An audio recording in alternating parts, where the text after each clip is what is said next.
Hostile Therapy.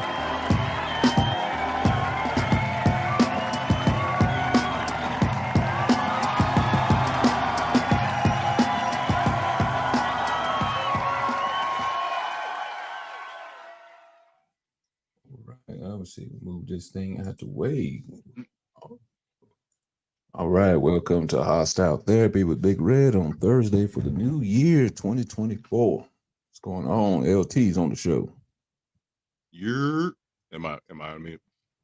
I was No, still I hear you. I was literally shoving collard greens into my mouth. I still thought we had some countdown time. Well, the New Year resolution, right? Well, whatever tradition you got to eat. Hell Was it yeah, collard collard greens, greens? black eyed peas. Isn't there something else that goes with it, or it just has to Mm, be one of the two? I don't even know if it's a combination.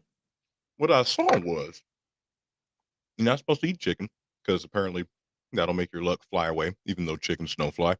You're not supposed to eat Good um, point.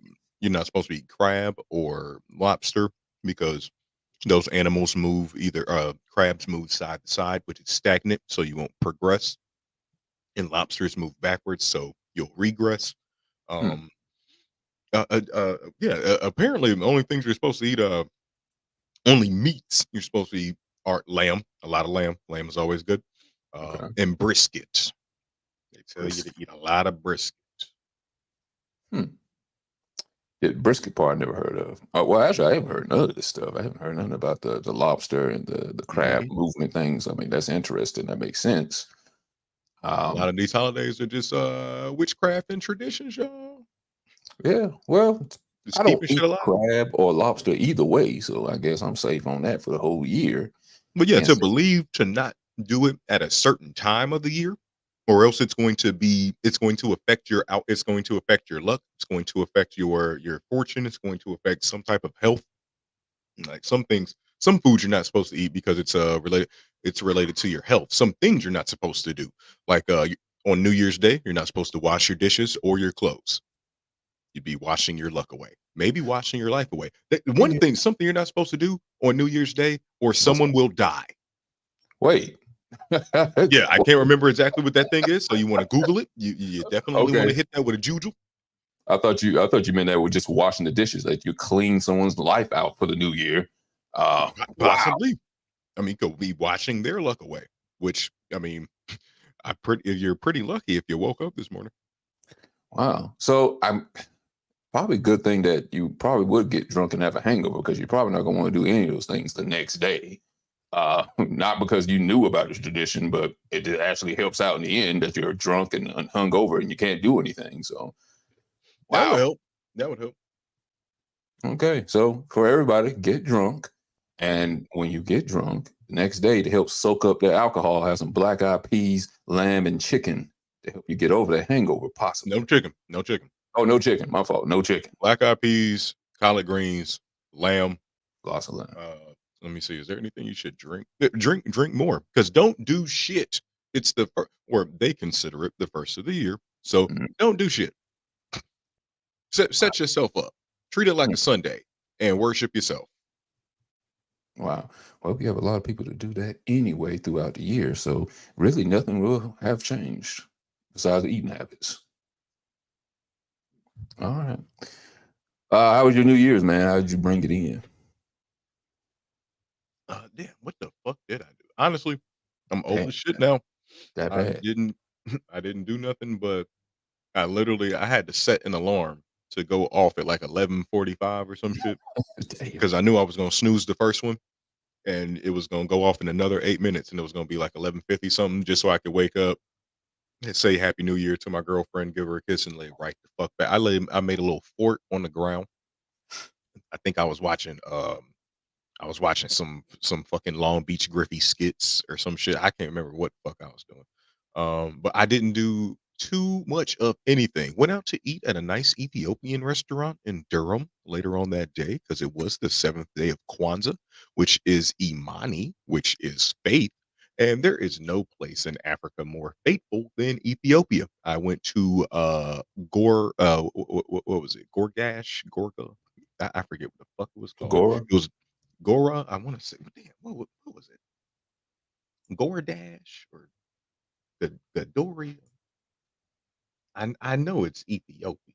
I know it's a word that means something in Ethiopia. Gorsha. Gorsha.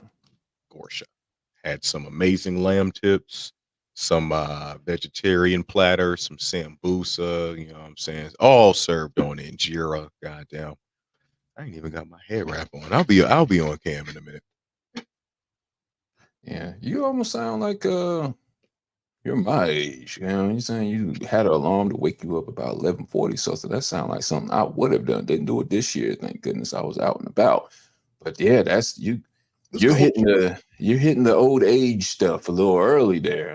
It's all downhill after that.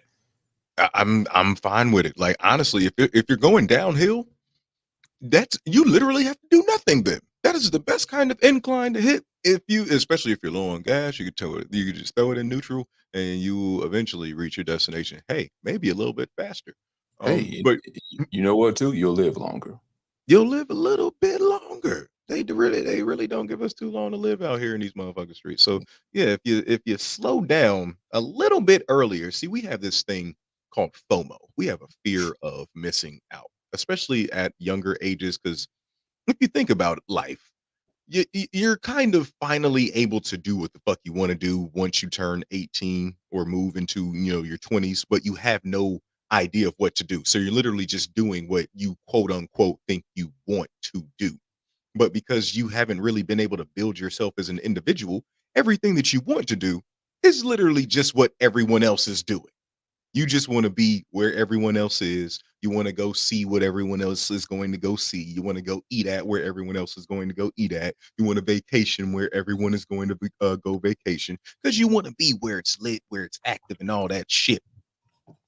But it's literally just like you're just going different places to spend more money. No, because regardless of what you do, you're gonna have to spend money where you get there, and you're honestly just doing things so that you can say you were there and you did them.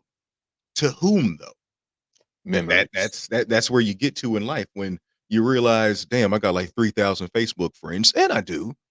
Mhm. I don't really consider too many of them friends. Like how many of them would I invite over to my house? It's a very watered down word.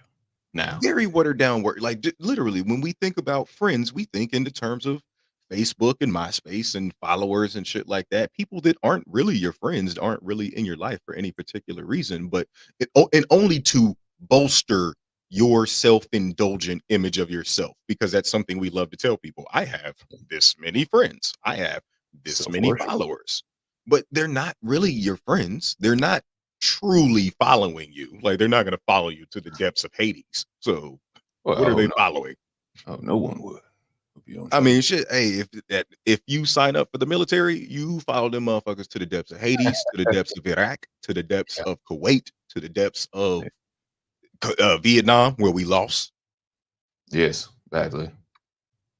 Got some good heroin out of it, though. I tell you that. Oh yeah, Frank Shout, Lucas. He oh found some good yeah, heroin shout over out to there. Frank Lucas. Yeah, Blue Magic.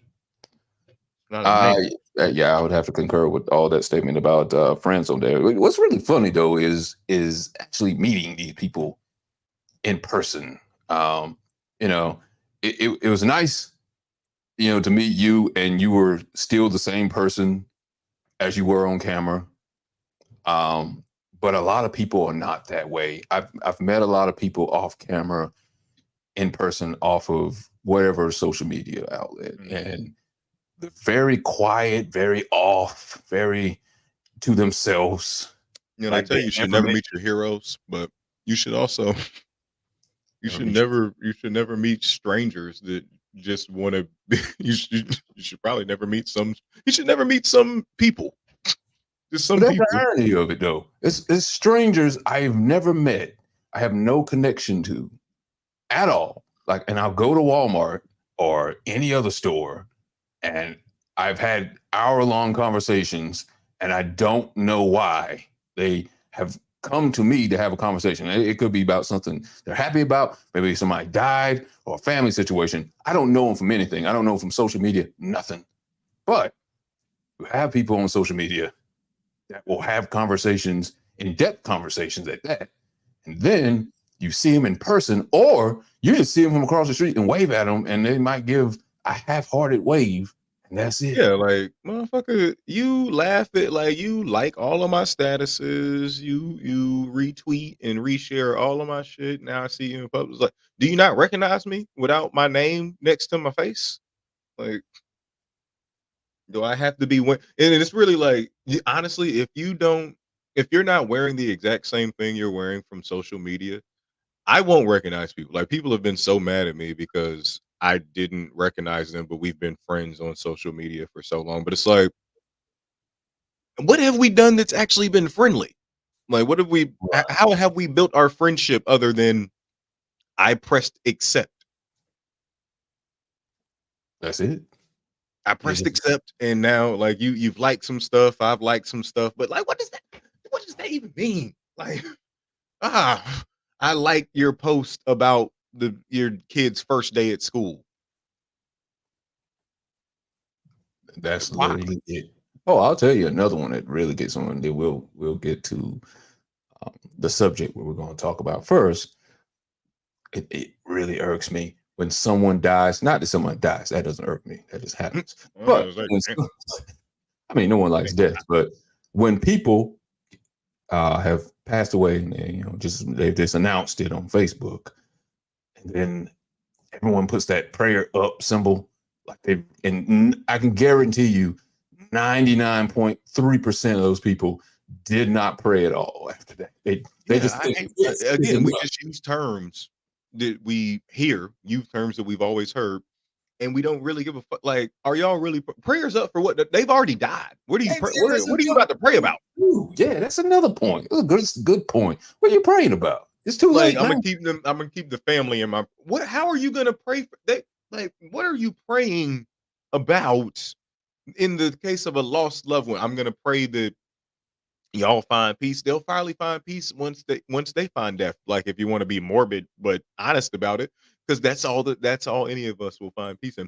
But also, yeah, like to just and it's honestly like people say these things on social media because they feel like I may not go to church, but again, if my Christianity can be measured in how often I talk about God on my social media, and if by some literal pun intended miracle when I die, heaven has social media, they're gonna see how hard I went for Jesus, and he gonna be like, "Hey, man, you did a lot of sinning down there, but you also typed amen for your boy. So come on in, get on in here.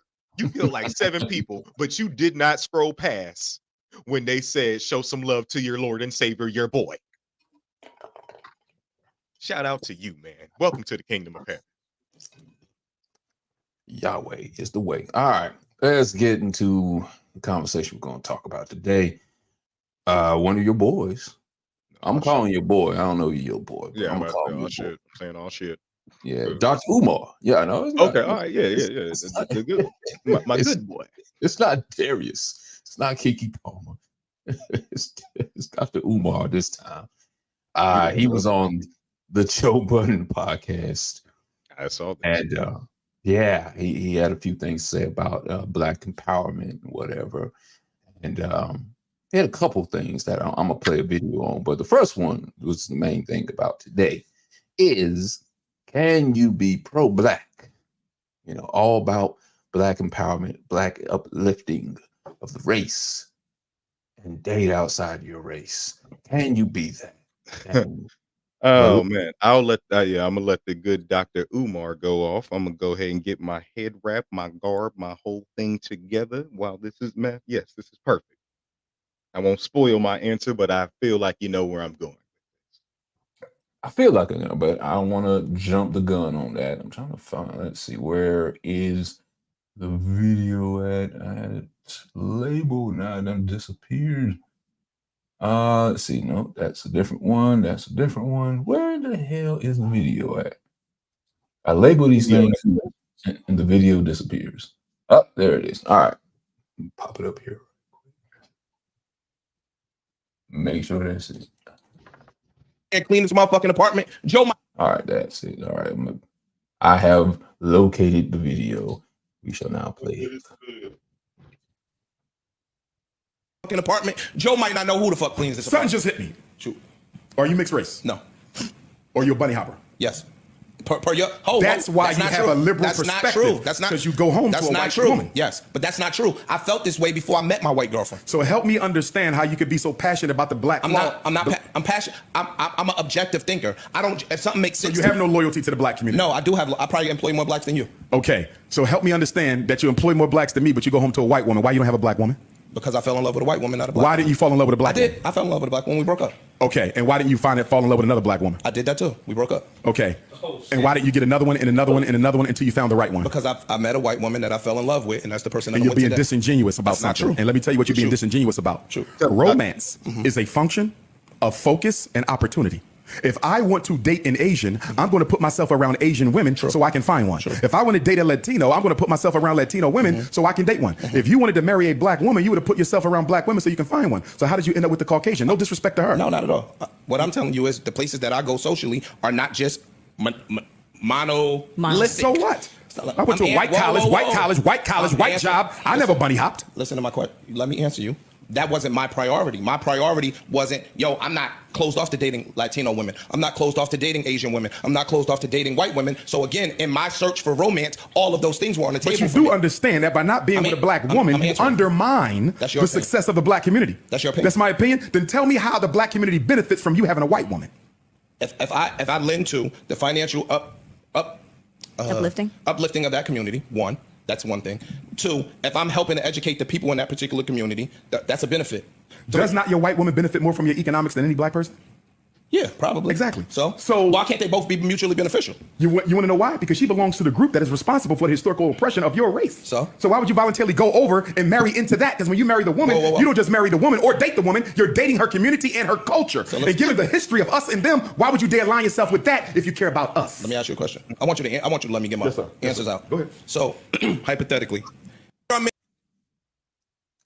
Yeah, fuck him and his answers. Who? Which one? Definitely not even my favorite character. Who? Dr. Umar or the other guy? Obviously not the good Dr. Umar. Come on. Oh, okay. We do. Kwanzaa just ended. What you talking about? We'll give it. We're gonna start off our initial statement. We're gonna give 2 minutes to both of us up here. Then some free for all after that. So with that being said, LT, sounds like I already know your answer. Do you agree with the good Dr. Umar on this question? Can you be pro-black if you date outside of your race? I agree with the good brother Dr. Umar, and no, you cannot be pro-black while dating outside of your race.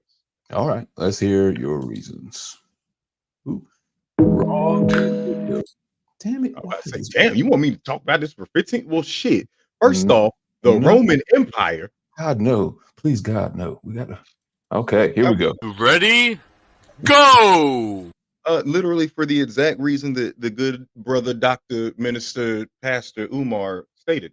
Marriage is a financial agreement. It is a business contract that you enter to with your significant other. Knowing the history that Black Americans and white Americans have within this country, why would you go into an agreement with someone that bears the lineage and descent of the owners of your forefathers and your foremothers? So if something were to happen to you, especially as a Black and or brown man within the confines of America, it is going to go to your wife. And if your wife is of the white community, it is going to go to the white community. Like and he can say all that he wants to, well, I can donate to Black community. White people donate to Black communities, but they don't come into our communities and marry us. They come into our communities and fuck us. Definitely. They don't come into our communities and marry us. You're not creating a system of wealth that will build a foundation within your own household for the Black community, because once you're gone and once you've created a half-breed child with this white woman, you're not going to be able to be pro-Black, because you're always going to have to look at things through the lens of white and Black, or Black and whatever other race your child is, because you can't just discredit what their mother is to them. Everyone's mother is going to be the most important woman in their world. So you can't illustrate how beautiful it is to be a Black woman if you have a daughter and you're married to a white woman. It just won't translate as well. And she'll either go through an identity crisis, and try to make herself more fair skinned. If it, hopefully it panned out that way for her. If it didn't, love who you want to love. But yeah, I think when we're talking about marriage and procreation, knowing that our community has been disenfranchised primarily because of them intermixing sometimes, a lot of times. Yeah, we need to focus on building ourselves as a community, and you can't do that when your significant other is when your marriage partner is of a different race, especially your oppressor race. It's literally like dating a fucking Decepticon if you were an Autobot. All right. Strong argument there. Okay, I'm going to say yes, you can, but I'm going to tell you Oh, why. shit. Are you ready? Go! Okay. All right. I agree with a lot of your points. You made some very strong points where you're saying how would it affect making the Black community feel beautiful? How would it affect continuing generational wealth if you married someone of another race? How could you be able to pass on your wealth that you earned in this life in a marriage to your wife and your kids if you married outside your race? Very strong points. The argument I will put with that is, I guess you can't, but where you still can be pro-Black is what I'm going to say with this one. Because why? You have a guy named Kendrick Lamar. Kendrick Lamar is not with a person of color, but can he advance the advancement of how beautiful Black people are as he does in his music? How powerful we are as Black people as he does in his music? Yes, he does. Does it dilute the message a little bit? Sure, I can agree with you on that. Jordan Peele, another one, married to a white woman. He has advanced Black people who has come to how well we can do in directing films. People are now taking a look at how he does great films, horror films at that. You wouldn't even believe that he even directed Get Out, and then he's married to a Get Out on top of that. So I do, like I said, I agree with your statement. I don't disagree. It dilutes the message, but I think you still can be pro-Black. It's probably the strongest reason why Tupac, God rest his soul, love Tupac. Very pro-Black, keeping your head up. Everyone remembers that song. But he also, in his private life, dated Madonna. Don't know if you ever seen that letter he wrote to Madonna and saying, hey, I would love to marry you. I'm paraphrasing, or not marry you. I'd love to be with you, basically, but it's going to dilute my message. If people see that I am with you, they're not going to believe I am a pro-Black person if I'm with a white woman and I'm representing something else. So I agree with what you say. Can you be pro-Black? Yes. Does it dilute the message if you're with someone of a different color? Yes. But you can still do things for the Black race without being with a Black woman. Yeah, and that's literally what light skin yo on Joe Budden was saying. However, that does not make you pro-Black. Case in point, Kendrick Lamar, though he is not dating a Black woman, he is dating a Hispanic woman. So though she's not Black, she is definitely a person of color. And within the confounds of where he is from, South Central Los Angeles, Black and brown, you're the same thing over there. You know, Dr. Umar's not agree with that though. Dr. Umar would not agree with that. So that's why I would not call Kendrick Lamar a pro-Black activist. He has music, he makes music with a pro-Black message. But yeah, I would definitely disqualify him for being a pro-Black activist on the basis of you did not marry and create a family with a Black woman. And honestly, that's okay, because here's what Kendrick Lamar actually really is. Just a dope musician. He doesn't have to be. He doesn't have to be pro-Black. Like people that we think of when we think of pro-Black are Malcolm X. Malcolm X had no musical ability. Malcolm X was not a good actor. Malcolm X was not a celebrity in any sense of the word. In fact, by a majority of the United States population, Malcolm X was incredibly hated because of the fact that he was pro-Black. And with Jordan Peele, his wife is Asian. I feel like he's been able to be successful because he's a half breed himself. Jordan Peele? Yeah, he's him and Key used to talk about it on their show, Key and Peele. Yeah, we have what is called hybrid vigor. When you get the best of two races, they literally said that they were the best of Black people and the best of white people, which I feel like both Black people and white people might disagree. I think the best of Black people and the best of white people would be Malcolm X, J. Cole, pretty good. But I'm gonna shoot you another one, though. I'm gonna shoot you another one that will his message be diluted, which I can understand, but can you not call him pro-black? Donald Glover, the guy who made This Is America. Yeah, I wouldn't even call that one pro-black. I would just call it political. It's definitely leaning Is- towards activism, but there's no inherent, like there's Isn't no that inherent, pro-black, there's though? nothing inherent about it that makes it black other than black people are predominantly being shot in the street by police officers. But isn't that the message is pro-black though, right? Not really. What's the message of This Is America? Other than The images of us being nothing but gangsters and only dancing and shaking our ass in music videos and being shot by police.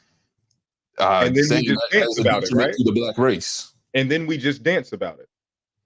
Yeah. We just like party just because. Like it's still I kind of just made a song for that explains that this is America, this is what happens in America. And we just kind of let it happen. We party on top of it. So yeah, there's a political message, there's a awareness message, but I don't see the pro-black message. Like when I think of a pro-black song, yeah, I think Say It Loud. I'm black and I'm proud.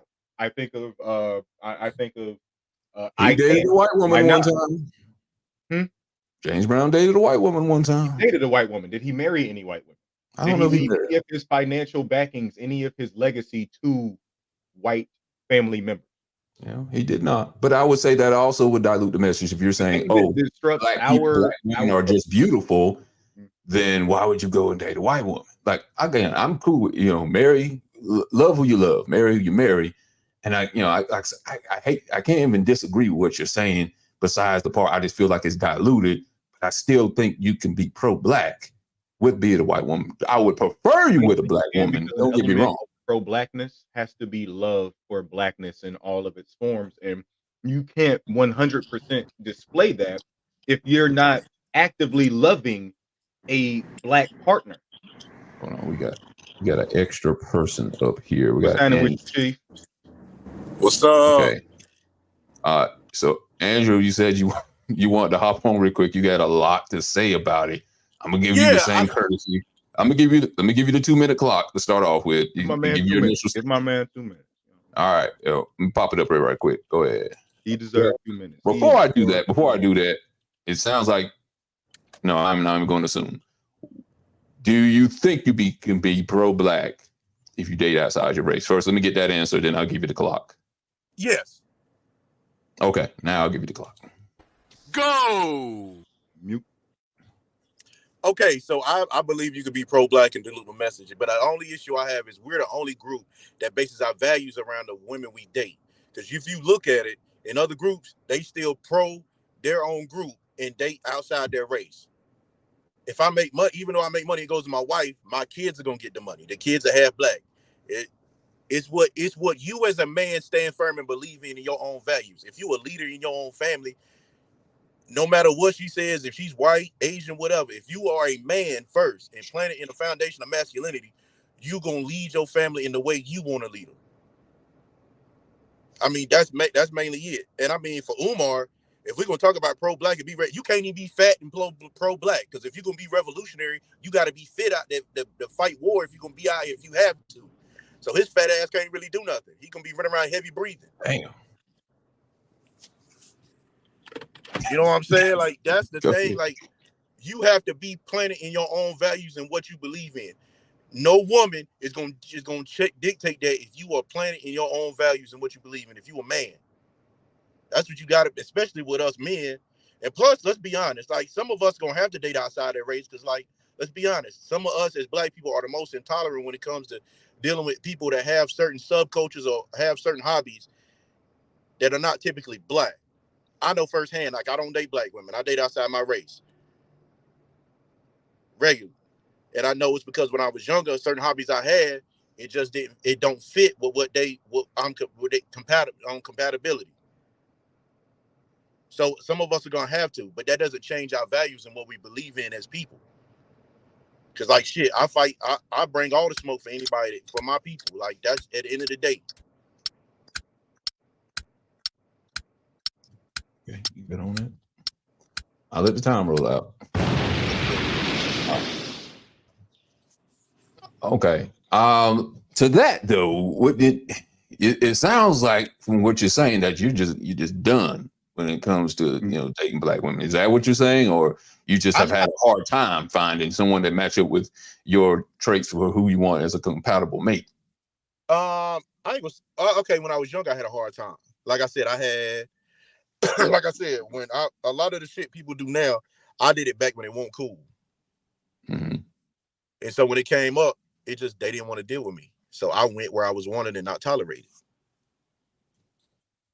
I'm sorry. When I got older, and so when I got older, I considered it. But I work I work as a nurse, so I work in a job with mostly women. So when it came to find out, like, oh, he date white women, these same black women that did shit to come for my job. Like they did a lot of dirty shit. So it's like after that, it's just like, nah, I can't rock with y'all. I have to ask, do you feel like that's inherently just a black trait, vindictiveness? I don't say it's a black trait. I just said I don't say it's a black trait. What I say is they looked at me because I dated outside my race. I won't say they were vindictive. I just said they looked at it because they dated outside. I dated out my. But you generalize. I don't want to assume it's a generalization, but you say that's why. That is one of the reasons why of which you choose not to date black women at all. So do you think only black women are capable of being vindictive? No, I don't say that. No. So why is it? I'm trying to further understand why, because this usually happens a lot. Everyone has the story of black women treated me like this, because black women also have the story of black men treated me like this. Yeah, and on the when other they hand, I end get up with a white man. Meghan Markle, Sierra Williams. Like I remember when, Serena Williams. I remember so many people called her ugly and said she looked like this and that. Of course, everyone loved her ass. Of course, everyone loved her physique. But men, we've said things about her like she's one of those paper bag girls. Like where you put a paper bag on her head, Yeah. and then the rest of her is fine from the neck down. She's great. That's the kind of things we say about our black women. And then we go, and we've said it on this show multiple times, and then we go and get with the bottom of the barrel in terms of white women. We go and get with the white women that the white men don't want anymore, that the white men already ran through, or that the white men just were never looking at. Because, I mean, to say that Dr. Umar can't be a revolutionary or pro-black because he's out of shape, he must have never seen Sir Marcus Garvey. He was not the most physically fit, but also in a different time in history, to be large and shaped like that. That's how the typical circus strongman was built. That's kind of how Yeah, they think I get Superman. that, but I'm looking at it from a different perspective. Like if you say, "Hey, I'm trying to be revolutionary, we're gonna have to fight. We have to fight." You can't be fat out here in these streets fighting. I mean, you can, but like when you have to go to war, you can't be, because you don't see a fat soldier out here. I'm not gonna say I've seen, like, I have not seen morbidly obese soldiers. Yes, I'm not Yeah, going to. I'm not gonna cap and make it seem like I've seen We live in Army City. like I've seen Drewski out here with the Yopper in Iraq. No, I have not seen that. yeah, that's what But I'm saying. That's what I'm saying. Like you who's gotta to be. say that he's trying to be a soldier on the physical battlefield? Dr. Umar is literally just that. He is a doctor. He is going to school to get a doctorate. He is a learned man. He has But opened school to educate. what I'm saying is, if Oh, you that come out here school pro part. black, you're going at some point. We're gonna have to fight the system. We're gonna have to fight the You system. can't fight the system if your wife, and because we're talking about marriage. Date who you want to date. We're talking about the legal binding agreement of marriage that binds two people And together as then one. also on the other end, he has no credibility to talk about marriage because he's not even married. He got 2 women with 2 kids he's not legally married to either one of them. They're black children, though. But he's not married. He can't talk about marriage if he's not married. He got to stay in his lane. That's a strong point because it's hard to So leave to not be generational able wealth to when you're not so married. people who don't date black women cannot talk about dating black women, right? I don't talk about dating black women. I don't ever. Well, But my thing that's is, kind of what we're doing. my issue is him as a man telling me who I should date, recommending who I should date. Now, in my eyes, that shit kind of like on some gay shit to me. I'm just being honest. You won't worry about what I'm doing. Don't worry about it. Like, just let me live my life. My values is my values. But If you that's gonna the question thing. my values by who That's I the thing. date, I hate to cut your wisdom, but we're not talking about dating. Dating is dating literally and that marriage, can dating literally and just mean marriage. fucking around. But dating and marriage are not the same thing because you're not under the same legal obligation to your girlfriend that you are to your wife. Because think You about are it under a in legal, this you are under concept. a legal Kobe Bryant obligation to is your one of my family. favorite athletes of all time. He is a black man. He was raised in Italy. He speaks fluent Italian, but his mother and his father are black men, or black men and black women. He married an Italian woman, a Spanish woman. They have mixed children. Who we talking about? Kobe Bryant. Okay, I thought that's who you were talking about. Go ahead. Now that he is gone, do you think Vanessa Bryant considers herself a part of the black community? I don't I even don't, believe in the concept of a black community anyway.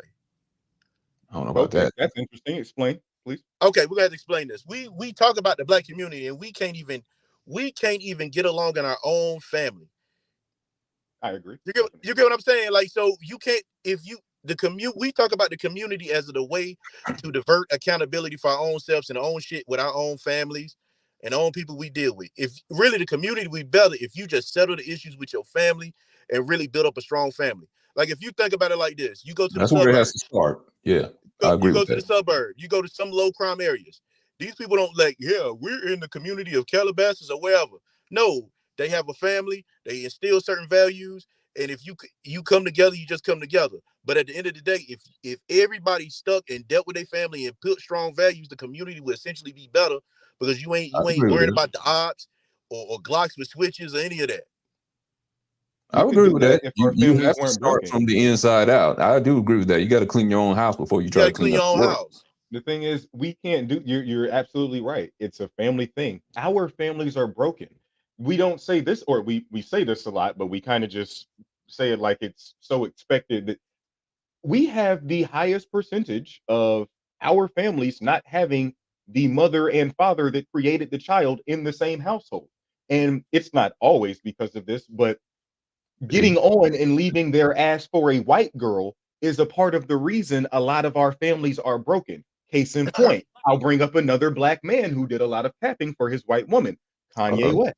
I was about you said it in the lyric. Go ahead. But Go Guess ahead. the what? thing we often Now that forget. she has divorced him, he literally has to pay pretty much around $20 million a year in child support because he has to pay 20,000 per child, and he has to do that each month. 4 kids. The maths some way. You could do the math on your own. $20,000 per child every month.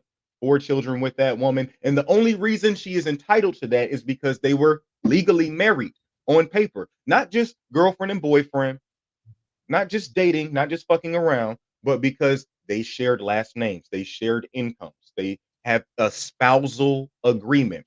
And now his children are going to be subject to whatever their mother wants of them. Because also, the way this country is set up is when parents separate, they primarily want to put the child with the mother.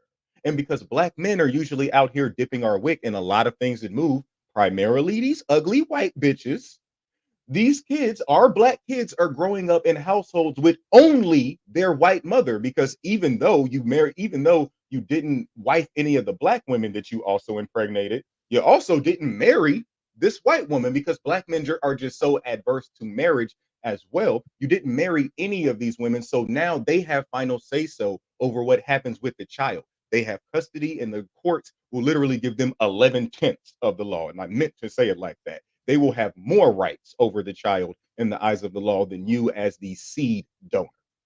So Okay. again, when we create children in these situations and leave them in these situations, just because your blackness is in that child, their community, because no matter what, a neighborhood always wants to be a community. When you move into somewhere, they're going to give you the welcome wagon. They're going to tell you what church they go to. Everybody wants to build community because everyone wants safety, security, commodities, family, friendship, gathership, fellowship. Everyone wants all those things. And your black child is going to be left or is going to be left with that white woman as their main proprietor. Now, do you think your white wife, your white girlfriend, your white baby mama is going to raise her little girl as a black girl or as a white girl? Okay, before I answer that, I'm gonna start off with this. Like when we look statistically, when it comes to interracial marriage, black men, 20% of black men, 20% or less of black men actually date interracial. So you have about 70 to 80% that actually stay within the race. And if we're going, since we talk about that, so it's not like we all out here like, yeah, man, white women. Oh, nobody's out there like that. 20%. And in the case of Kanye and their marriage, the only reason he paid child support is because the federal government, Title 4D, only really enforces child support, and he was married in California. Depending on the state he's in, he probably would have paid less, and it might not have been an issue because she also has income. But it's just because you're in a liberal state of California, main issue. But like I said, if you and then we'll talk about before 1970, black people actually had the lowest out of wedlock birth rate before welfare. Lowest out of wedlock birth rate. So when we talk about the deadbeat dads, we also got to talk about the women that choose to not marry men, because there's a lot of women that don't get married too, that are with men, have a baby with them because it's easier to have a baby than be married to them. Yeah, I'm gonna pause you just right quick, Andrew. I'm gonna let you continue with your point. Just answer me this question right quick. Would you say because of that, if black women, of course, we know the marriage rate dropped down considerably in the mid 1970s or so, would you say that is not pro-black? That is a form of not being pro-black by not marrying the fathers of your children. Yeah, I mean, the strangers in the family. Okay, you go ahead. So, I just want see an interesting meme going. I'm sorry, I see an interesting meme going around. How does everyone feel about the meme of like four umbrellas? The top umbrella is Jesus. I think I see The umbrella underneath Jesus is the husband, then the wife, then the child. So it's Jesus, husband, wife, and child. children. How does everyone here feel about that? That's what I agree with. You agree with that. So why do we not marry these women before we give them children?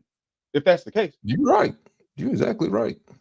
And on the other side because of that, if Jesus is at the top of everything, Jesus told us to wait until we find that right woman, to practice abstinence. You know what I'm saying? Like wait and hold your sexual retention is a thing that Jesus was really about, but we don't practice that. We love that part of the Bible talking about soiling our wild oats. But you realize those men that did that, they did it with their wives because polygamy was legal back then as well. So they would just take multiple wives so that they didn't have to go through the whole rigmarole of being adulterers or being unfaithful. I'm gonna tell you why that is.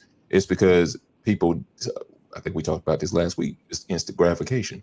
People didn't think about the future for what would happen to their household, what kind of wealth they would build for the future. They were worried about the wealth they would build in their vaginas and their dicks for the instant time, instead of thinking about what would happen in the future. That shift started to happen when people wanted to date and go out with multiple men and whatever like that. Also, women had no rights at the this time. suitable person that would further you along. married a woman in order to control a woman back then in these times.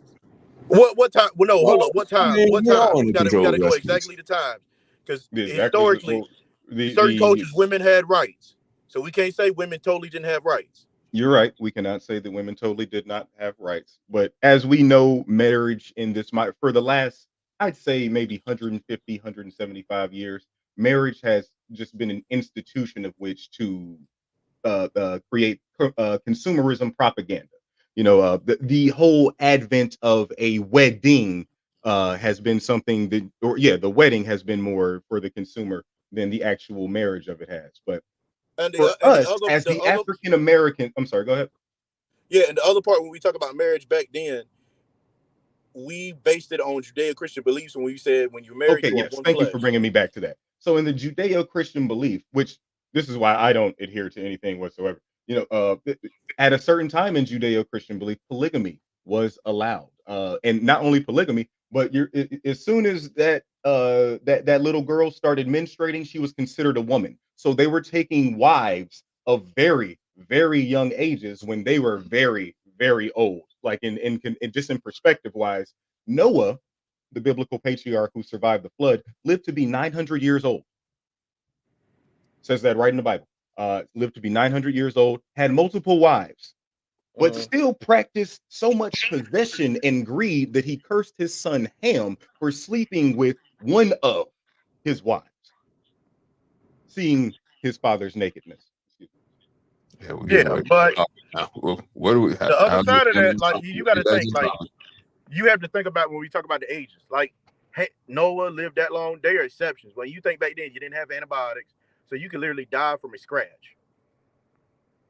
We didn't I'm have the saying, medical but technology. he lived that long because he was blessed by God, because he Yeah, obeyed God's will. And God's will at that point in time was, hey, just do what I say. You can marry whoever you want. I don't care how young they Get back is. on I the don't give a subject. fuck We're about getting none too of that. far away. So We're getting. I'm sorry, go ahead, Rep. I ain't here. Yeah, I would say we're getting too far away from the subject, the main subject at hand. So the main subject at hand that I'm trying to create is our modern institution of marriage is it's come about because of a legally binding contract.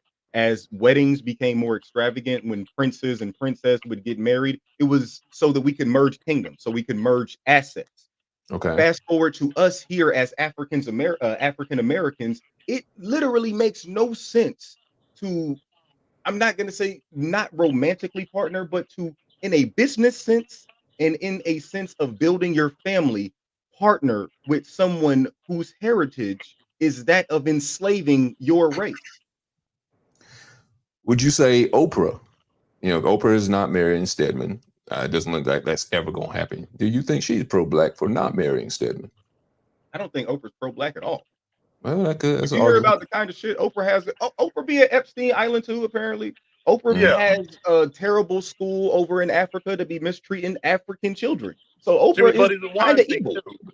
But in the small, grand scheme of things, well, small scheme of things, if you want to call it that, of marrying glad you're Stedman not or marrying not that marrying beautiful Stedman, black is that chick. pro-black, or is that not pro-black?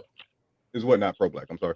In this instance, with just this part for Oprah and Stedman, is that not being pro-black for her not marrying him?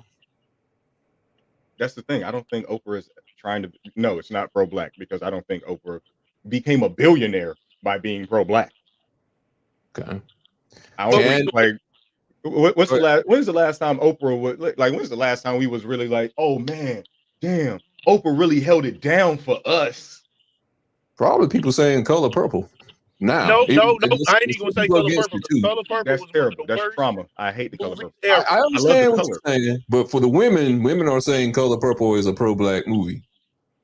Color It's a Purple was pro-black movie by feminist vilifying propaganda. black men. Yeah, I agree with you wholeheartedly. Don't get me wrong on that. I agree with you. Okay, well, let me ask you another question. Is there any way, because we had such thing called abolitionists, is there any way today that a white person can be pro-black? If they acknowledge that they are inherently racist, you have to acknowledge, like, you can't. No, you can't.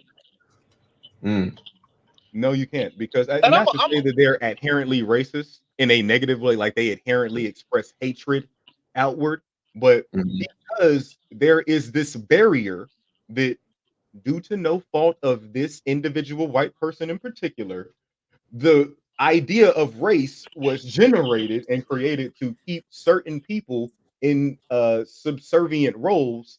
There's an element to my existence that you will never be able to fully understand or grasp, regardless of how much you watch my movies or listen to my music or donate to my school. Like, there's just, like, as a man, you will never understand what a woman goes through. Yeah, you can literally lose your fucking leg in a war, but a woman will tell you, but until you have a period, until that happens to you every day since you turn 12, because you'll never be able to walk within their shoes. So I think as a white person, you can be as supportive as you can of every race, because what you have to understand is, as a white person, you're inherently benefiting from whoever is in charge. Guess what? They look like you. I get what you're saying. It's But harder but to. the thing we got to talk about is the legal Go ahead, contract. Andrew. Because when we look at the legal contract, the marriage, it's actually a bad contract. It is. Yes, it is. I do not disagree. Like me personally, I don't believe in the legality of marriage. I believe we could be married, but not legally. I get it. Now, I get it, Umar, for not being legally married. Now, that Because when we talk about it, because when he talks about it, he says legally married. He mentions being married. That's where I get him on that. But like, until we actually reform family law, it's actually an incentivized, it's actually a system that is incentivized for the woman to leave. Welfare. When we talk about black men leaving, a lot of these times, some of these guys are not leaving. Like, you don't never have baby mama drama if you a deadbeat dad. You only have baby mama drama when you're trying to be a good dad and be in your child's life. So when we talk about it, these women are incentivized to leave, and then the government incentivizes the state. Look, Title 4D, the government gives money. The only reason the states should look at you for child support is because the federal government gives money, gives millions of dollars to the state. If they didn't give money, the state wouldn't really give it, would care. And when we talk about welfare and all this stuff, these black women ain't pro-black because they married to the government. I can agree with that. Oh yeah, no disagreement whatsoever. This is something that the CIA plans to do no matter to the what black race family. you deal with, if you deal with somebody that's on welfare, you are in a polygamous marriage because they are married to the government. Yes.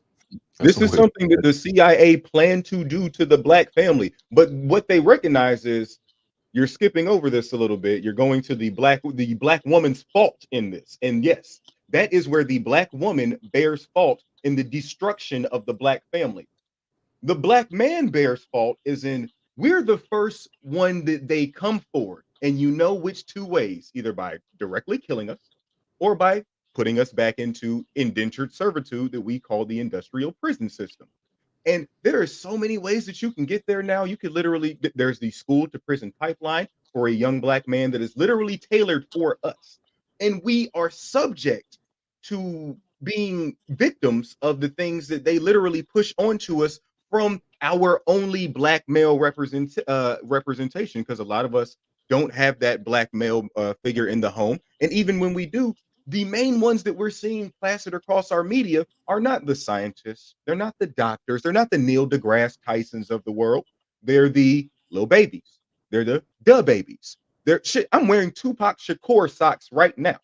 And even though he had activist DNA within him, his mother and stepfather being Black Panthers, he was still a product of what the American media machine wanted him to be. They want to sell the image of the black male back to black males because they know that's going to lead us either dead or in jail.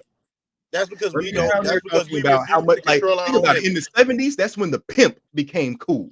That's when Shaft became cool. Yeah, he was a cop, but he was out here fucking on white hoes and not really doing his job. And he would smack black women. So like he would smack a black woman more like quicker than he would smack a white woman. Superfly, another pimp that we made cool. We made the push. I'm your mama. I'm your daddy. I'm that nigga in the alley. I'm your pusher man. They pay Isaac Hayes money to sing so beautifully about being a drug dealer. And they've been doing that to our hip hop artists for 50 years now. But that's because we don't control our image. But he is a revolutionary in every sense of the word. Let Andrew go right quick. Go ahead. That's because we don't control our image. If at this point we have enough spending power where we could actually go, hey, I don't fuck with that. If we decided not to, it would affect the really change we really need. We get in here, we complain about it, but we don't really do nothing about it. We don't control, we don't own business, we don't do nothing to change and control our image in the media. If you notice, if any other group has a negative image in the media, they shut that shit down quick.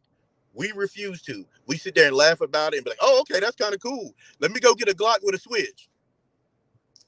Well, let me agree with LT just a little bit on this part. It makes it harder for any group of people to listen to us when we don't have the unity at home.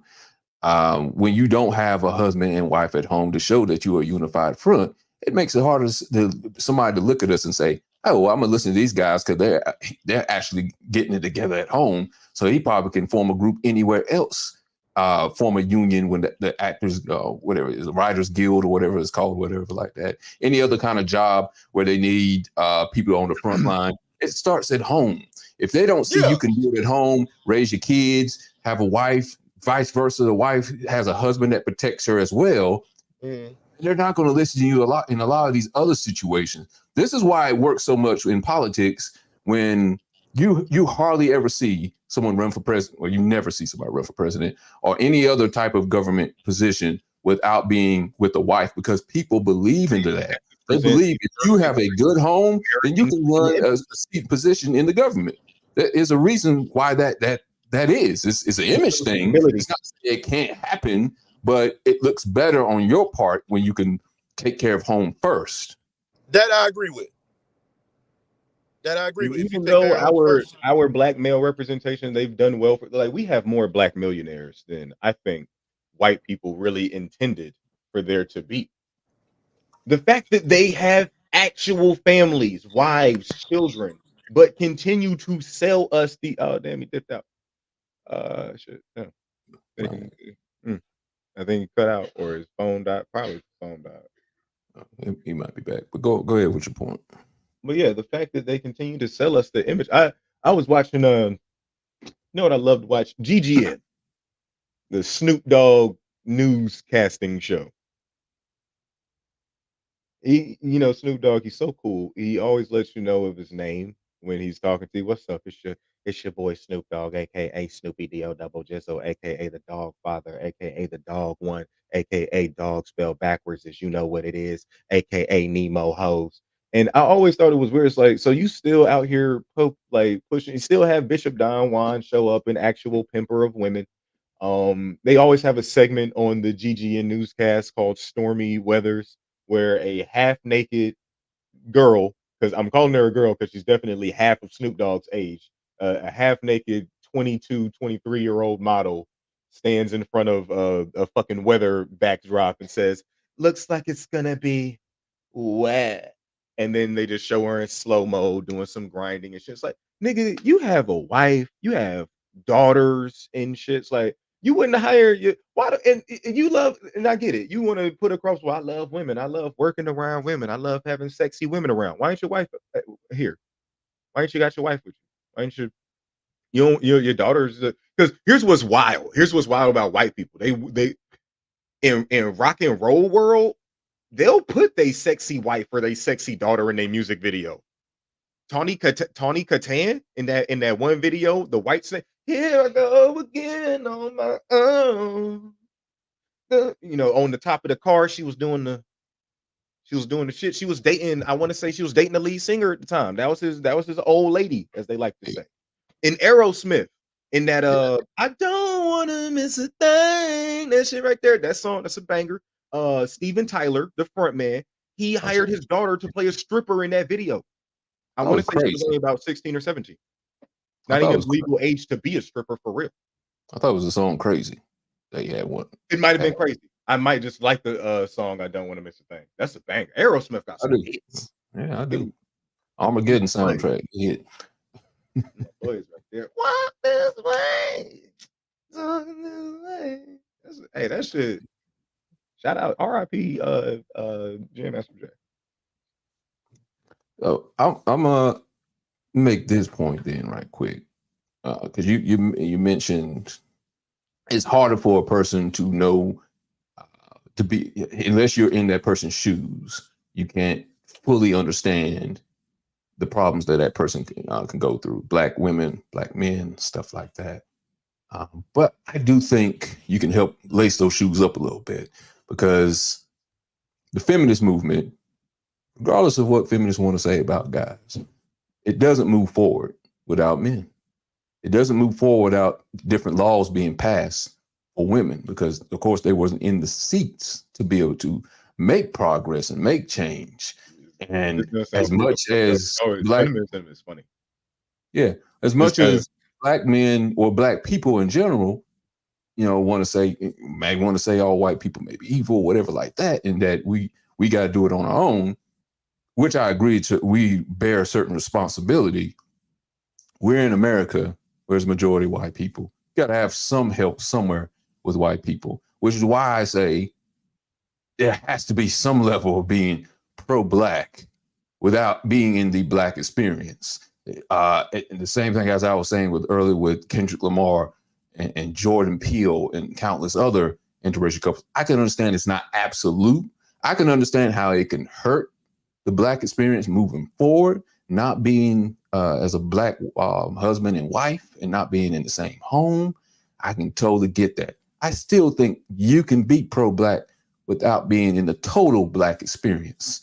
You It can't be hurts. It's a pro-Black. hurdle. Hold on, it's a hurdle. Just like, you know, we have hurdles. It's not that we can't accomplish things like any other race in this country. We just happen to have more hurdles than any other race. We can do anything we want to, but we have hurdles. And being in an interracial relationship adds a hurdle to the mix, I would say. But it doesn't It make adds it a hurdle to the mix because you can't be pro-Black if there's no Black.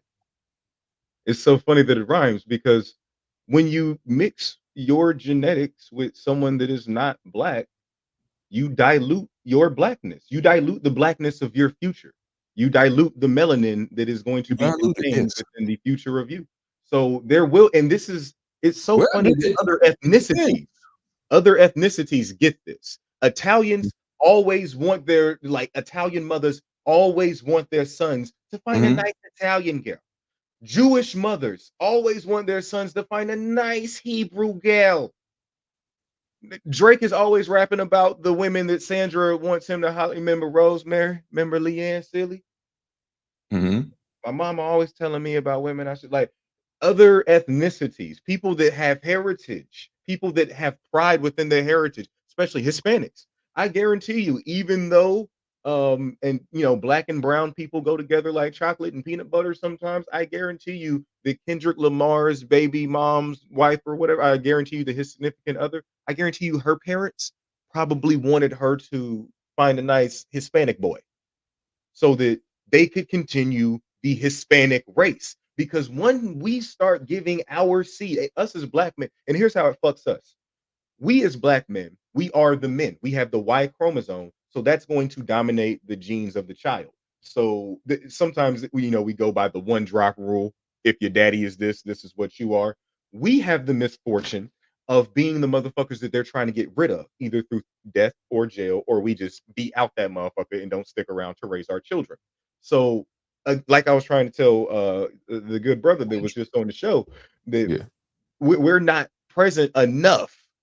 Mhm. We're not present enough within our homes to carry on a legacy of what Black actually means. We're literally leaving that up to a white woman, an Asian woman, a Hispanic woman that is going to be like, well, no, I like my culture as well. I think it's pretty cool to be white. I think it's pretty cool to be Polish. I think it's pretty cool to be Armenian or whatever the fuck I am. So that's what I'm going to teach our child because they're not just Black. Like, you know what I'm saying? That will happen. And as women, or Black women are fucked if they decide to bear the egg of a man that is not Black because you have the X chromosome. His Y Mhm. chromosome is going to dominate it. So that child is going to be predominantly Caucasoid. So That's how okay. we have so many. That's how that you know. There's a thing that they say. One of the reasons Prince might have been out of here is because he went on. Some of our presidents were actually Black. Mhm. Because obviously in this time of, you know, American presidency, a lot of them still own slaves. A lot of their fathers were slave owners, and they're the products of their fathers having extramarital affairs with the slaves that they owned. You know, Abraham Lincoln is said to be partially Black. I've And, you heard know, that. how would we be able to tell? All of these pictures are in black and white, coincidentally enough. Right. So what about okay, Frederick Douglass? Frederick Douglass. Of course, he fought for civil rights for Black men and women in his time. But he ended up marrying a white woman towards the end of his time here on Earth. Mm. Would that take away from him being pro-Black? Let's see. Does that take away from him being pro-Black? Man. It's so weird to say because I'm literally just a man of but 30 some years old sitting on a podcast on YouTube. And I'm going to try to judge the pro-blackness of someone who's already proven what their life was to Black people. Like, do I so let me to make a long story a little bit longer. Um Yeah, I don't agree with him marrying a white woman towards the end of his life. Does that make him less pro-black? or at all. I guess for me and my sensibilities, and I can only speak for myself as a person, in my eyes, yeah, it does make him a little less black for me. Here's the thing, though. For me saying everything about me just being a young man on YouTube, it doesn't fucking matter because his deeds and his actions for the black community have reverberated throughout the generations so damn hard that it literally me saying that he not pro black ain't gonna change how he's feeling right now. I can only I can only assume. Yeah. But that was my whole argument. I'm not saying it don't hurt if he marries a white woman. I'm just saying, does it still make him not pro-black if he doesn't? Is he still pro-black if he doesn't? Hmm. And I don't know if I would call so you know what? What is our definition of pro black? The furtherment and empowerment of the black community, I would say. All right. I like that definition. I'm gonna get not that I don't trust it. I'm just gonna see what they tell me. The community they. The Google they. Okay, I was say you gotta be careful. You might be using different pronouns. So. All right, let's see. Pro black definition. Let me get that. Furthermore, okay, I don't know what that is. Pro black means all black people. I don't know how many times. Okay, so no one has okay definition. And It's literally almost one of the probably as articles. hard as finding what the definition of black, because black means so many different things to And you different know people. what?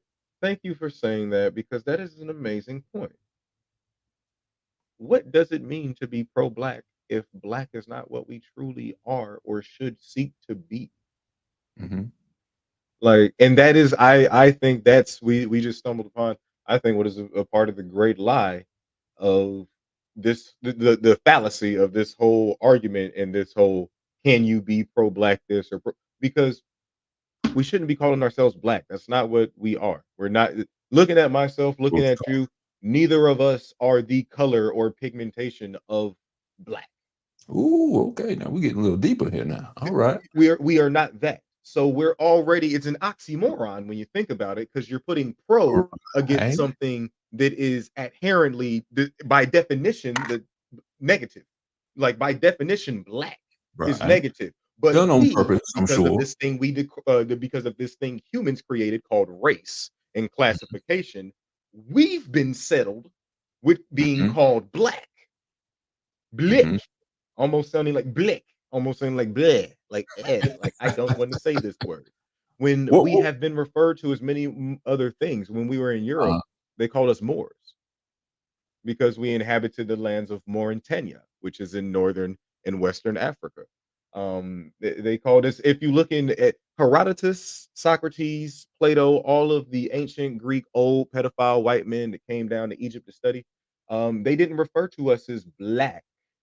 They referred to us as our nations that they assumed that we were from, and they were all interchangeable because the mhm. the, the oldest nation that they knew of was Ethiopia. Ethiopia literally translates to burnt of face.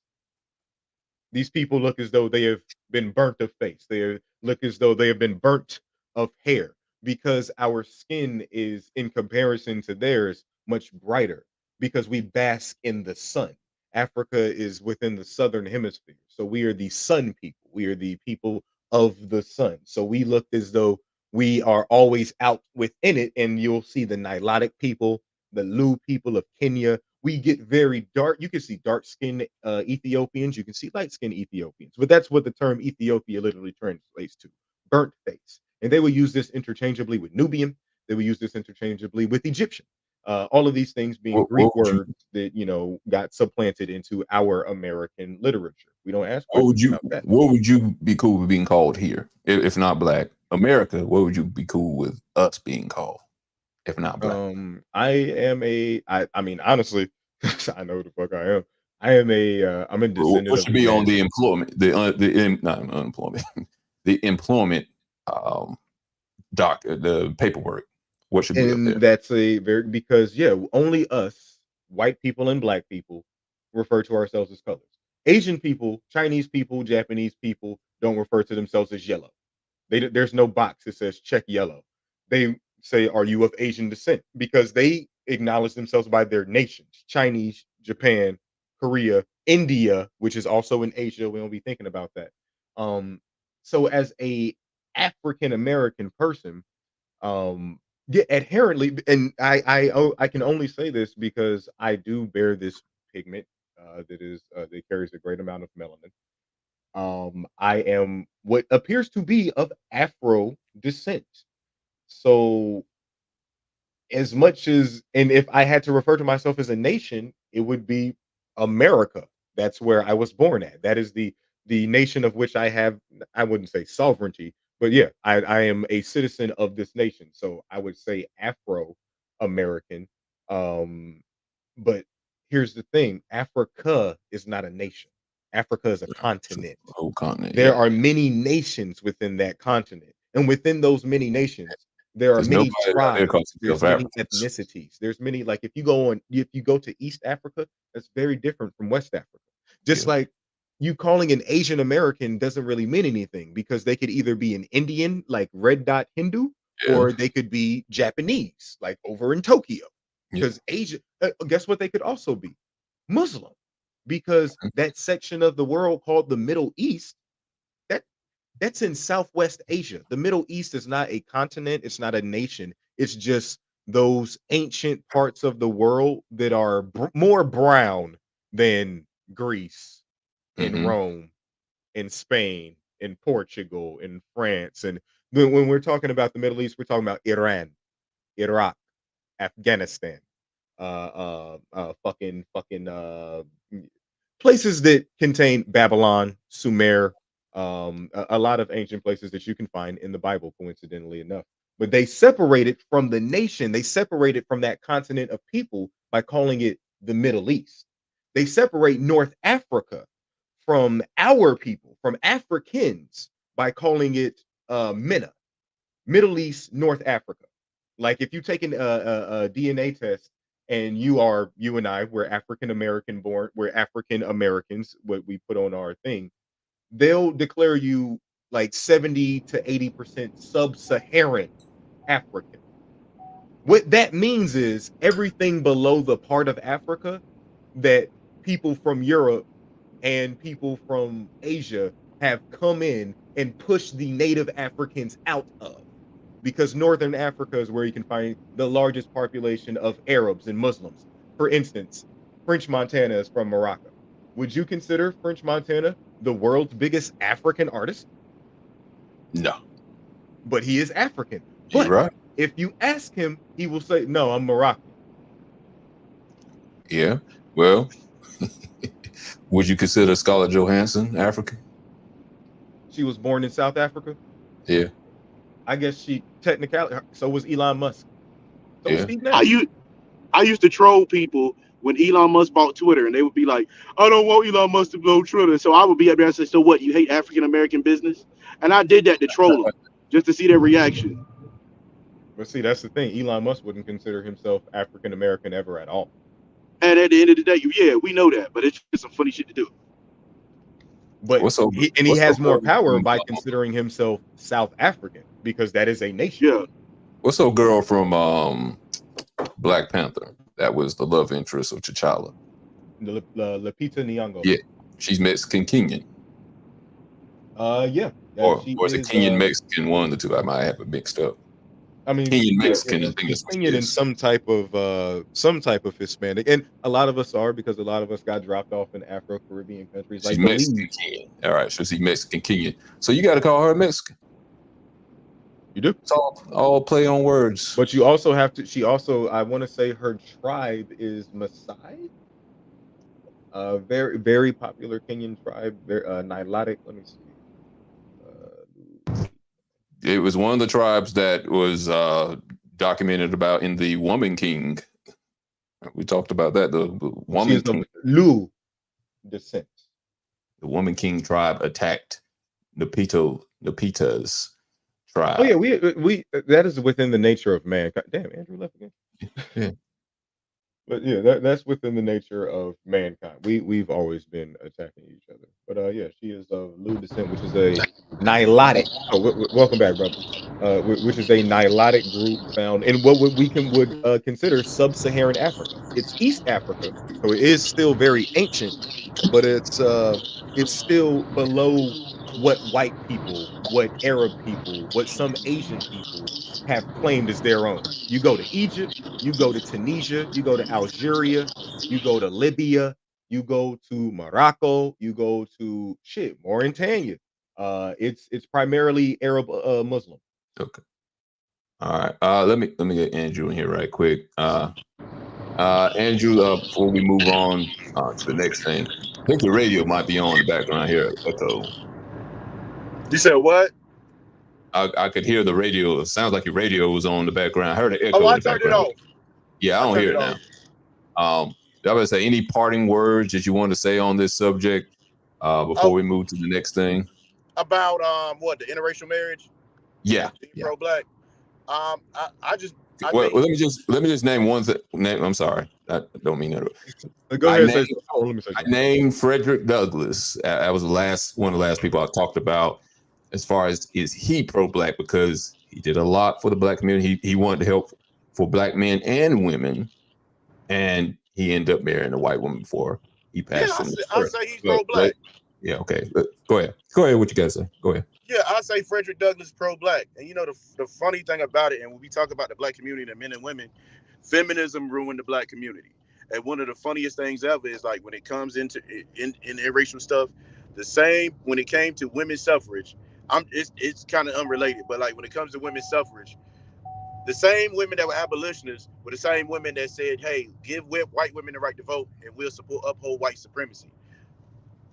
Just saying. But then the black women run up on it, and now it's just I don't need a man, and government's the father, and all that. I do think feminism is very it's the white woman's sport. Yes. Yeah, like I'm a staunch anti-feminist. So like my beliefs and what I say That's in also real why life. I feel like we can't marry white women, because they did that very recently. That hasn't even been 100 years since they made that agreement with white supremacy. Yeah, but here's the thing about me, and I'm gonna explain. I meet a lot of women that are just like more traditionalists. So like they like anti-feminists. That's the whole thing. Like I date outside my race. I meet a lot of women that are just like anti-feminists. They hate it. I met some that went to the point said we shouldn't vote.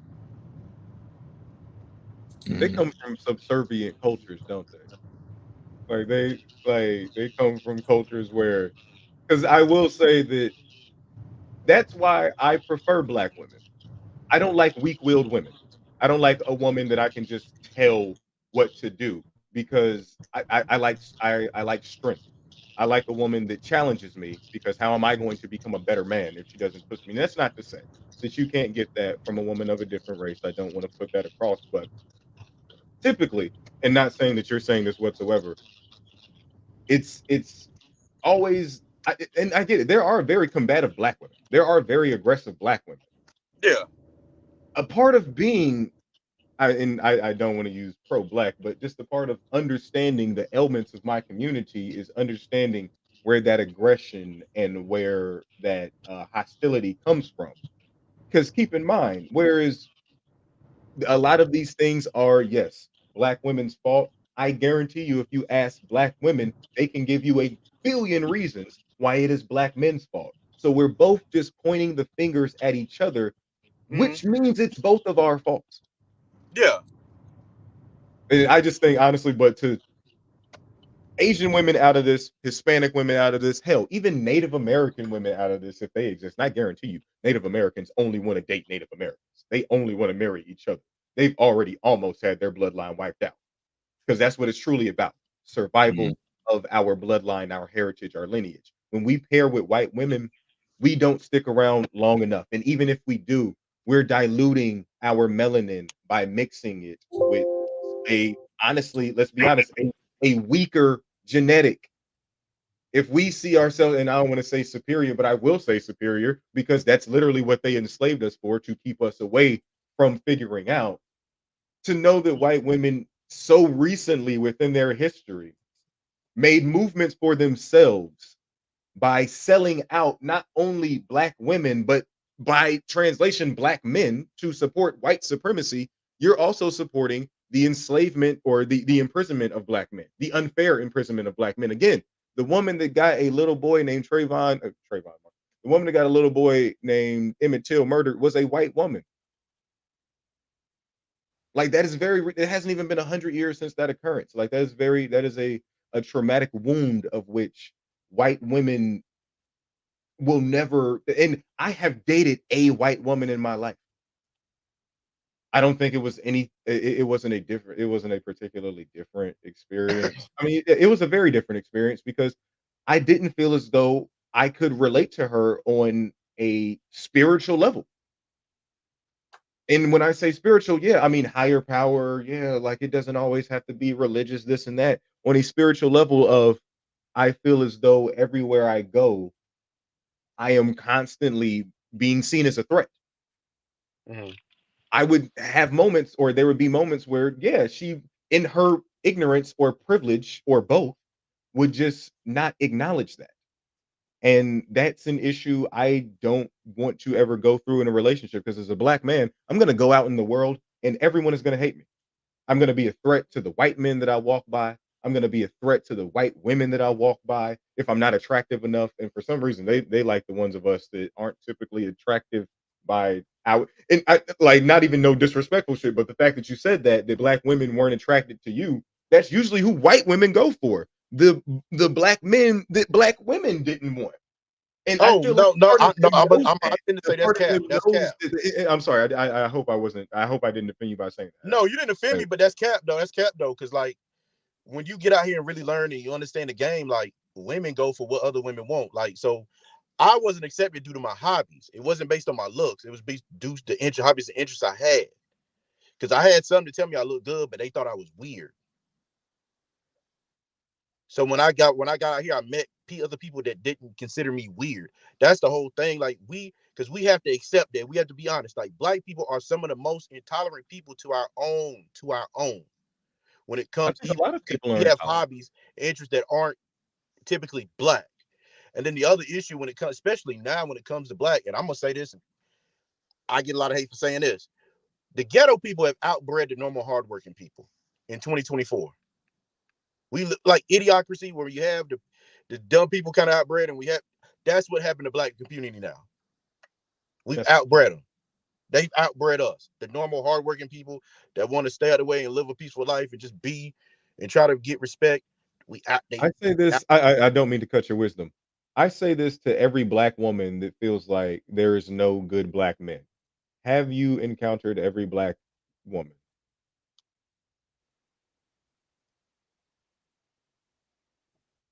That's you, Andrew. no, I like here's but Because I understand that Hold there's some on, let him finish. there's Let him some finish. oh my bad. no, my thing is I don't shit on black women like that. You get what I'm saying? Like I went where I was wanted and where I found somebody compatible with. So I don't look back and be like, man, fuck y'all black women, y'all this and that. No, that's not me. I don't do that. And so because the biggest thing about me is when they find out I do, they assume that oh, you hate black women. No, I don't. They are some good looking black women out here. I just don't want to date them. No, that sounds like Yeah, it's got. Where we're you not say talking it, about though? dating though. If you could No, I'm reword just it saying just a dating little. and marriage. Because like when I married, my ex-wife is white. When I married. So Hmm. when I was married. All right. Yeah. Just the So way you say it. Maybe you could reword it a little bit. You say, I like them, but I won't date them. Because I'm just the LG honest. point I'm is just honest. there I is keep it real. I keep it a whole. yeah. I keep it real. I'm not gonna miss my words. I just date some that look good out here, but they just not gonna be somebody I would want. I'm not compatible with them. Is it because of their hobbies? No, it's just mainly because I think I ain't gonna say hobbies. It's just I found where I was wanted at.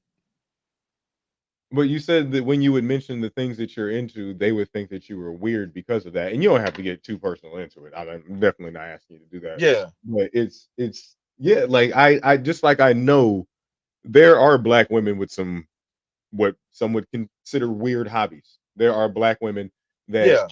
black men have looked at as like, "Oh, you cute, but you weird." You know what I'm saying? So I always find it so interesting that that we both say this about each other. We both say this is the reason we don't date each other, but nobody. I just don't get why the solution is other. Like, why we think that's inherent to race, though. Like, why do we think? Like, It's I not. don't get We why don't put it the on race. We Yeah, like somebody culture has a racist, lot to like do with somebody that. like me doesn't put it on race. What I look at is like, okay, if you're black, you have certain hobbies. It's gonna be hard to find a woman compatible with you, the same race as you a lot of times, especially like if you live in a small town or you're in a certain area, it's gonna be tough. So your best option is to date outside your race. LT, I'll give Andrew a defense on this one. And we've talked about this. Black people, even though we like to complain that we don't want to see the images that we see on TV, but we act like we are monolithic when it comes to our culture a lot of times. And if Andrew is different as he's saying he is, he could say his chances of finding someone that is compatible with him is slimmer in the black community because we say we don't want to be monolithic, but we act like we are monolithic. I can't disagree with that. You know, I mean, like I said, you can't. I like I said, I wouldn't ask you to get too personal into what the hobby is because I mean, I keep it real. Like I play guitar, I listen to heavy metal, I do a lot of but I do a lot of rap You and are stuff like that. But you it's on your like own, Andrew. it's expanded Okay. into a lot of other stuff, like kind of like that. That's what I like. I'm just giving that as an example. So when you meet somebody black, they can't relate to you on that. When you meet a black woman, they look at you like, huh? Even This is back, why I say, like, why is it a race thing? Because I know, and not to say that you don't know black women that also like heavy metal. I'm guessing you just don't find them, or you haven't come across a black woman that is into what you are into that you find attractive enough. I think he's saying he typically can't find the people he has these you things can in find common with like in the that's black the community can't find versus the people white community. compatible with. And the thing is, as a man, your best thing is that increase your options. That's another thing I hate about being pro-black, because sometimes we limit our own options. And then the other argument I will make about people saying you need to date black is if your main selling point is oppression, to even date a black woman, you basically see them as low value. Mm. I wouldn't say I don't see. Here's the thing. I I don't mean, if see. that's the main selling point, is low value. Like we look at Who Jonathan uses that as a Majors. selling point? Like, use it as a selling point in a sentence, real quick. But I mean, like I seen on TikTok when Jonathan Majors got arrested, they was like, "That's what y'all get for playing in the snow. You need to stick with it. You need to stick with the black women." And I mean, we know that. This kind of happens a lot when we pair. Here's the thing, though. This happens a lot when we pair with white women. But the thing Like, is, you have to we consider love to talk Tory about the Lanez is things in that jail for happen making a when stallion we. from a black woman. Tory Lanez But is in yeah, jail but I for say black woman. nobody's Kiki Palmer and Darius Jackson. That's a, Yeah. And Emmett Tory Till. didn't shoot her. We now see the bodyguard came out and said Kelsey had the gun. Tory was Because trying to just get the like gun. you said, black women have been sold on feminism by who? White women. But at They're some point, literally following the white they were woman sold playbook. on it, but you don't have to follow. You have your own free mind. You can choose. Okay, so we should have our own free minds and not do the same things that lead us to getting fucked up out here in these streets, like carrying guns when we don't. Tory Lanez had no business carrying a pistol. You are a The bodyguard had multi-million-dollar musician. the gun. That was the bodyguard's gun. What Kelsey are took the we gun. doing Now, in situations at Kylie Jenner's house where a gun is in between all of these people? Like, here's what I'm saying. And also, a Snow Bunny finds her way into this anyway because he's rapping on his album to sell, monetize about shooting this black woman, all because she got mad because I was lusting over this very young white woman. And I mean, I'm a this believe. is hearsay now. We're The getting Go away He from Gun it. rapped thing. about this on his album Daystar. I'm Yeah, a Second no, Amendment no, person, so I believe in I'm talking about all the rumors about Megan Thee Stallion being shot by who, but that's beside the point. We're arguing about why it's a good thing or a bad Because thing. we're all repeating the same to be stereotype. with. We're all repeating what we get sold. Black men are still running off with white women and getting into trouble because of it. And black actually, like I men are said, still running, and statistically, black we're not. women are still buying into the things that white women sell them. That's actually like a false The narrative. only Like reason it's cool to we be a all baby run mama around. right now is because white women are baby mamas right now. because white women are single mothers right now. Like again, the term baby mama 20 years ago was derogatory. It was almost like calling a woman a bitch if you called her a baby mama. But now because white women are fucking more black guys and being left by those black guys, single mother, single parent household is now something that we care about. It's now something that the government cares about. It's now something that needs to be eradicated only because it's affecting white women.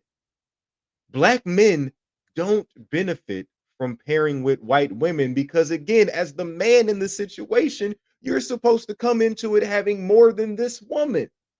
Okay, So let me ask you, what is more at the point detrimental? of Hmm? What is more detrimental then, would you say? Dating a white woman or a black woman raising a kid in a single parent household when she has a choice not to do that? And then which How one does she happens have a more? choice not to do that? By not marrying the black guy, by not waiting So into marriage and to have a did kid she with a black. propose to him and he say no?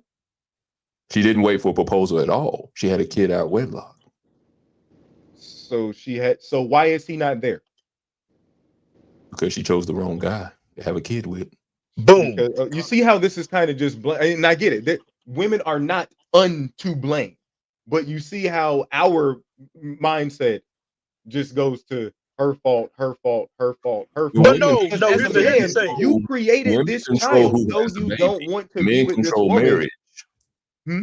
Men control marriage. Women control who they have a kid with. We all have a say so over like why are we not We don't using have condoms, y'all? we don't have a say so. Men don't We have a know say what? so. They had a kid. Why are we not using condoms? Why are we not waiting until And no, marriage here's the other thing. Here's the to other thing have about sex? condoms. If she can always say, "Why aren't you wearing a condom?" She can get up and go. Ain't nobody held a gun down That's here not to a fucking woman with no that you condom. need to continue to have sex with. That's again, as men, we have to You can think, give us the okay, if blame this too. woman I give you did that. not And I want mean, me we'll to take the be blame safe, for it. Yeah. if this woman didn't want me to be safe, because again, pregnancy is not the worst thing that can happen from unprotected sex. HIV, AIDS, gonorrhea, fucking chlamydia, like a multitude of things can happen. So you need to practice safe sex if you're going to have premarital sex anyway. If as a man, if I were dealing with a woman that said, why you putting on a condom? I would be turned off. My dick would no longer want to go in her because that would let me know that she's used to being fucked raw. And that my care for myself, my love for myself would supersede my horniness. But you know how that happened though, because women opened the door to not having to letting And I any get man it. in That's before forbidden having fruit marriage and hanging in to front of having you. kid with somebody. We didn't force our way in. Most guys didn't force their way in because they committed sexual assault. But women laid the groundwork as far as who they pick and if they're going to wait until marriage. The guys that say, if you're going to give me the milk for free, why do I need to buy the cow? Of course. And then you got to think. We have to think. In the 60s, 70s, this whole sexual revolution, and we came in and it changed the dynamics of of attraction and everything. So we have to be honest. It's more incentivized for her to get pregnant. And Rose up a little bit there. Think you're going through a rough area, Andrew. Again, with us knowing yeah, okay. Your voice is pausing up a little bit, Andrew. I don't know if you're going through a rough patch. I'm gonna I have to can run see. in the house and I'll get back home. No doubt. Okay. Yeah. No doubt. Yeah. Yeah, but I think what ultimately what I was trying to ask is which one do you think is more detrimental? And I think they're both detrimental. Don't get me wrong. To the black community as an absolute whole, dating a white woman, marrying a white woman versus keeping the black man out of the house. Excuse me. I think keeping the black man out of the house has proved It depends on how he's way kept out of the house. detrimental. Yeah, I think that has been proven to be way more detrimental because, well, it depends. Like it's apples and oranges. A black man can't raise his kid if he's not around his kid. Even if he's not I married, don't think it's a he matter of can't raise either his kid. or because yeah, they're both very detrimental. They're both Regardless bad. if he's dating Which a is white worse, is what I'm woman, saying.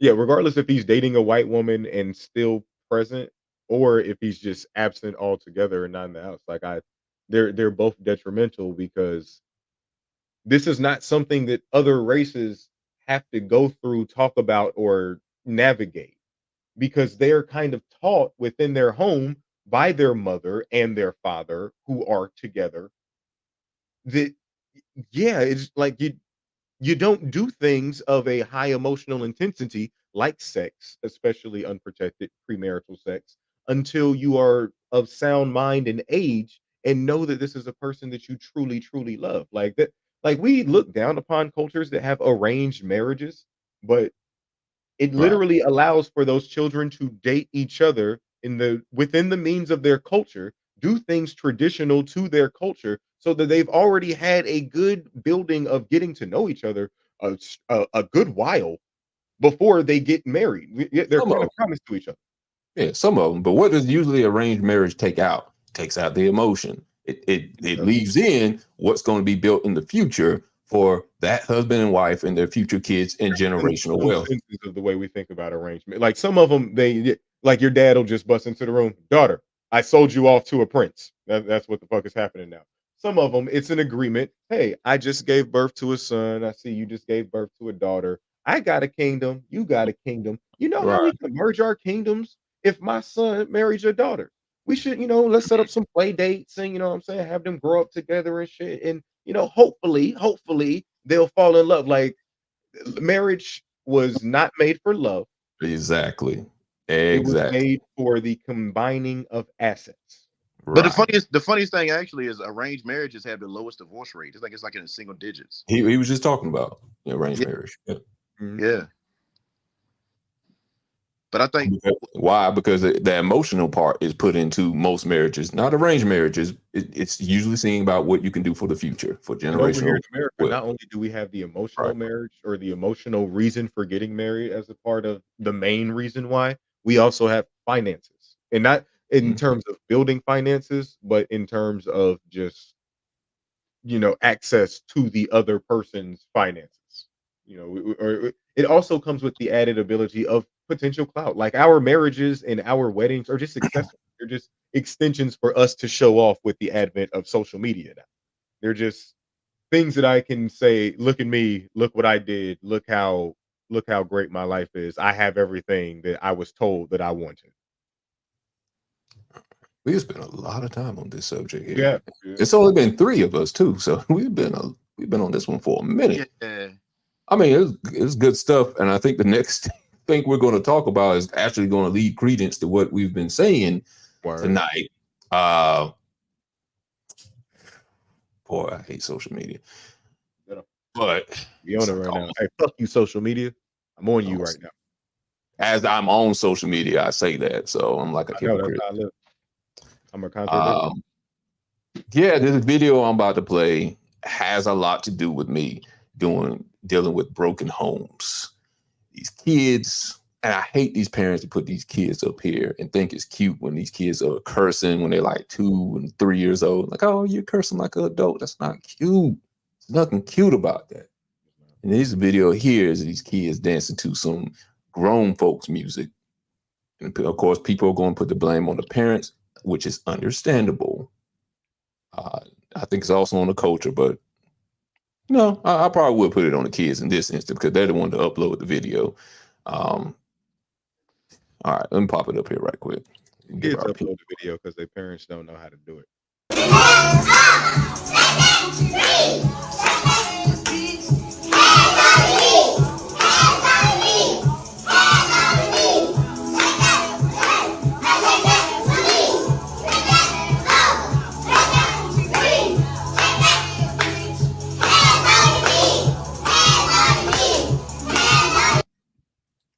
This is terrible. It is terrible, man. Why would anybody think that's cute? The music is talking about that's basically twerking.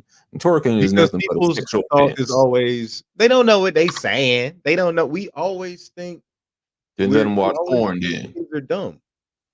Let them watch porn then. We don't know what they're watching.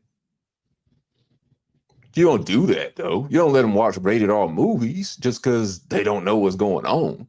That's Because the point. who They decided don't to know what's record? happening. Like, because one, here's the thing. Like, I blame everyone involved. I don't blame the kids at all because your kids only do what they are allowed to do.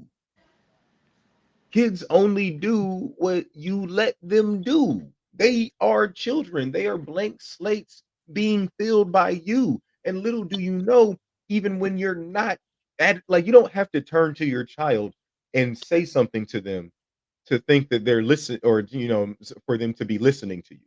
They're always listening. They're always watching. And guess who their biggest, that like, they may love Barney, they may love Batman's, they may love Peppa Pig, but guess who their favorite person is? You. You're literally their creator. You were literally God to them.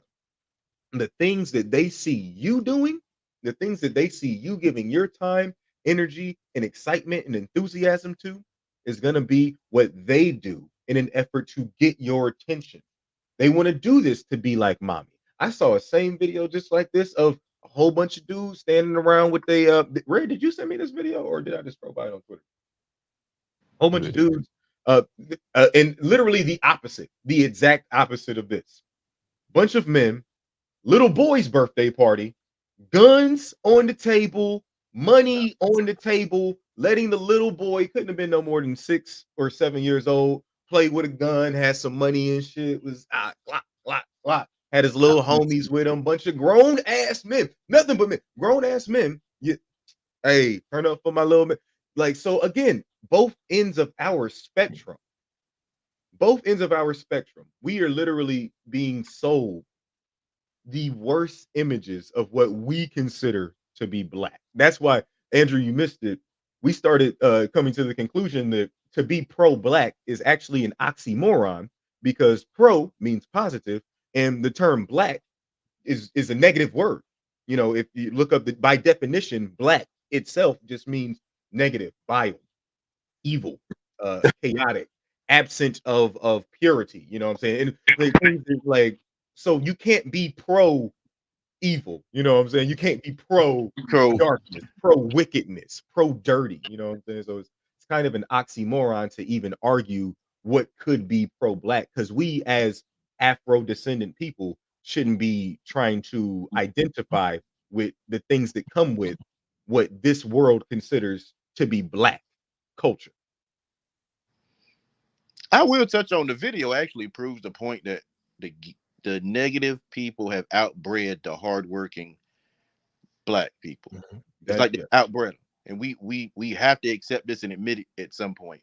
But the other thing is, like, pro-black, the oxymoron, I agree with that. But when you talked about black, it made me think about Malcolm X when they were in prison and he read the dictionary. That exact scene, that is exactly what I am thinking about. Exactly that, yes, sir. Yeah. And I mean, we look at it, and in some instances, some coaches look at black as a positive, not like a negative. We look, it's like you look at white. I'm sorry to cut your wisdom. I'm going to add this to you. As black people and white people, we are the only two races that define ourselves by not even our skin pigmentation. Mm-hmm. Chinese people do not check yellow when they're filling out a job application. Yeah. Native American people do not check red, and they do not answer to being called red or red skins when you approach them. It was very purposeful in our classification of the Caucasoids race and the Afro descendant Negroid race, because other races refer to us as Negro. That's how you say black in Spanish. And it comes from the Spaniards that are actually descendants of us, those Belize and people like that. But we're the only races that refer to ourselves in terms of a color. And how poignant it is colors that are literally on the opposite ends of the spectrum that mean completely opposite things from each other. One of them meaning everything positive and one of them meaning everything negative. Now, yes, there are instances of which something black means something good and something white means something bad, but those are few and far between. We're speaking on a very general, broad sense. And then even we'll take it back to the Book of Enoch, from one of the lost books of the Bible. When they see Noah, because Noah was albino, and they looked at him because he was his color, and they like white. His family was fearful because they said he looked like the fallen angels. Okay. What was the other point you were about to make, Andrew, before that, though? What I was saying was, like, we outbred them, and the problem is with us is that we and I'm a believer in personal responsibility, and also like when I go at the women, I'm also going into men, and in some ways I'm harder on the men because we are the leaders, and I think for a lot of us as men, we supposed to set the standard. Now I get it that we have certain systems in place that incentivize women to be baby mamas and divorce. But as a man, we should really be focused on finding somebody compatible with us and really allowing us to give us the space to actually lead and actually be in the home, and somebody that wants to believe in marriage and stay married and willing to work through issues. That's one of my biggest things. Like that's my biggest thing is that personal responsibility. And as a man, you should lead.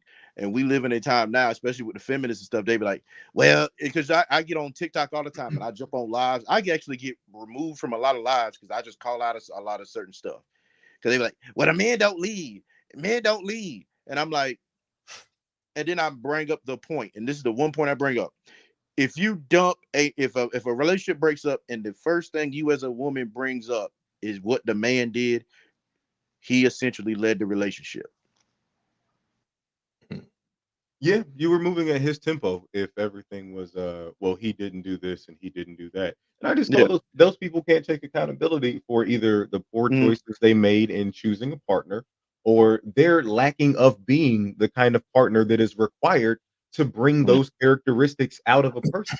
So I will even shoot you some bail on this. Some people, men and women, some like you, I know you wanted to turn this hoe into a housewife, but you just weren't going to be the guy to do that. You didn't have the financials that she needed. You didn't have the sex game that she needed. You didn't have, honestly, the patience that was going to be required to be with the woman that required that much love, self-love, and attention that could never be given to her by one person. So sometimes you have to learn that hard lesson. As a woman, yeah, you're maybe, yeah, you gave him the pussy the first night. You gave him the pussy every night. He called you after that. He got into a whole relationship. You were still giving him the pussy, hoping that he was going to come back to you. You ended up getting pregnant by this motherfucker, thinking that he was finally gonna change his ways and be the one that you knew he could be, that you dreamt about him being in your dreams. That when you were scrolling by him, you saw, "Ooh, this is exactly how I want my children to look." When he's not. He's not. Unfortunately, today, that word leadership has a negative connotation. Nowadays, when if a woman says they talk about a man being a leader in the home, it's almost like you're calling him inferior. And when I have this conversation sometimes and talk about leadership, everybody has a role to play. Everybody has somebody above them, whether you're religious or not. Everybody has someone they have to listen to. There's a chain of command for everybody. And there's someone, even if you're on top of the world, if you're a king, you even got people you consort to and listen to.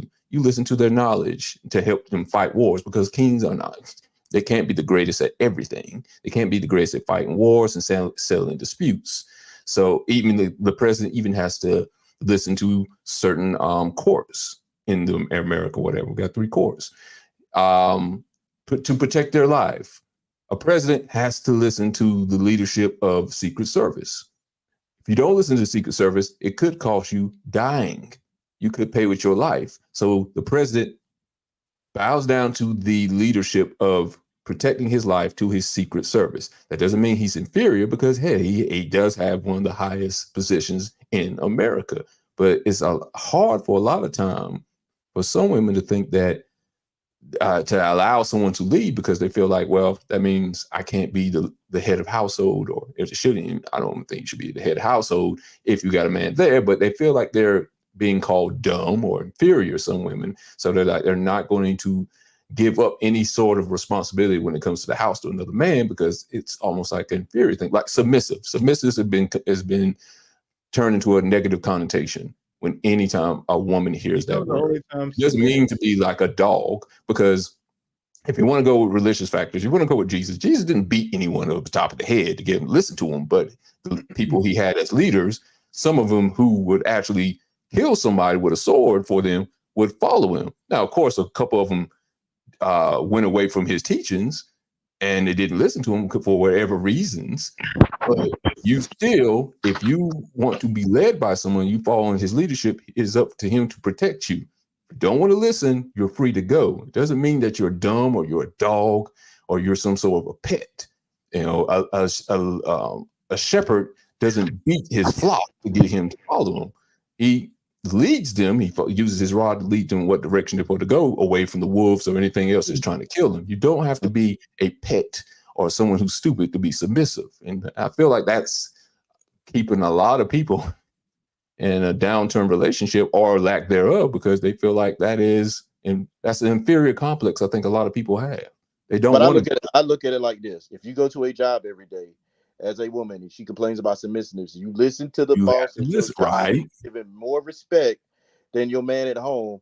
That's a problem. And the other thing about submissiveness, when we talk about roles and roles of leadership, when we go to the Bible, even if you go to the Bible said the man's role is sacrificial anyway.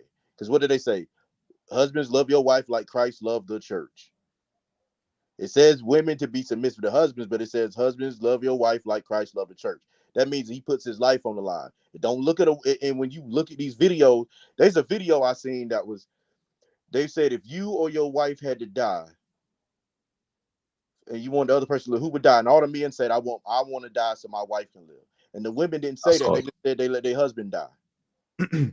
I saw that. Yeah. And the man's role is very sacrificial. I will 100% agree with that. You're and it absolutely all right. starts with the sacrificial man that we place at the top of all of our households, Jesus Christ. I'm going to say this right here, right now, just to start off my new year. Fuck the name Jesus Christ, because we only fuck with that because of white men and them creating it. Because back to that meme I was mentioning of Jesus Christ being at the top, above the husband, above the wife, and above the child.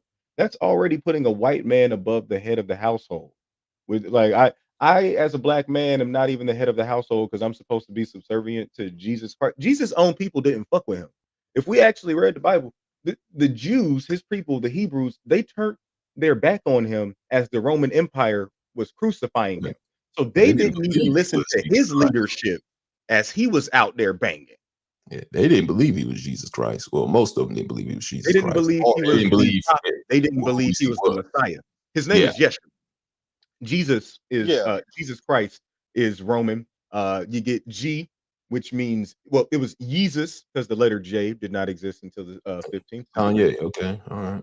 And so you get the actual name, the way they pronounced it was Yezus, and that translates to Jesus, which is Zeus, Greek god of thunder.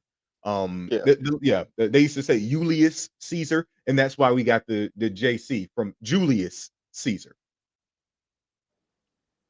They were actually re-worshiping Julius Caesar. That's how they came up with the character of Jesus Christ. The person, the actual biblical figure of Yeshua, was not believed.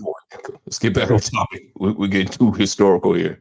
I'm bringing it all back around. But yeah, go ahead. Bring it back around. Damn, where were we at? What was the? We're talking about the girls. No supervision. Parents. Yeah, no parents in the household. We as black men, we have been removed from the household by religion. We have been removed from the household financially by being barred from certain amount of work. We've been barred from the household by the government assistance that they give to our women. I agree. We should be more incentivized. With knowing this, we should be more incentivized to make sure that we pair our seeds with better women and better soil, because I can't just fall, or we can't just always fall on the sword of it's the other side's fault. It's happening to little boys and it's happening to little girls, little black boys and little black girls, and they all have the same thing in common: broken household. And well, let me bring up a little point that, like I say, Andrew was talking about earlier is also the reason why this is happening in households like this. The reason why people listen to music like this is, again, because we think we're supposed to act like this. We think we're a monolithic people, even though we hate when white people consider us monolithic. We got, why are you looking at us like I'm ghetto, or I only listen to this type of music? Because you are listening to that type of music. Not every black person, but you're perpetuating the stereotype, which is almost not stereotype. I call something a stereotype if it majority of the time does not happen, and you say that person is that kind of a person. If it's not, if it doesn't happen, and that person is calling you that, then that's a stereotype. If it's happening majority of the time, if the majority of the time you're committing crimes, if the majority of our people are committing crimes, then Not I only said committing stereotype. crimes, But but most of our literally people are not out here robbing people and shooting people. Maybe more than any other race, but majority of the time but we're the not black doing that. people that we see the most, the black people that America sees the most, Is it? talk Yeah, you're about right about committing that. crimes.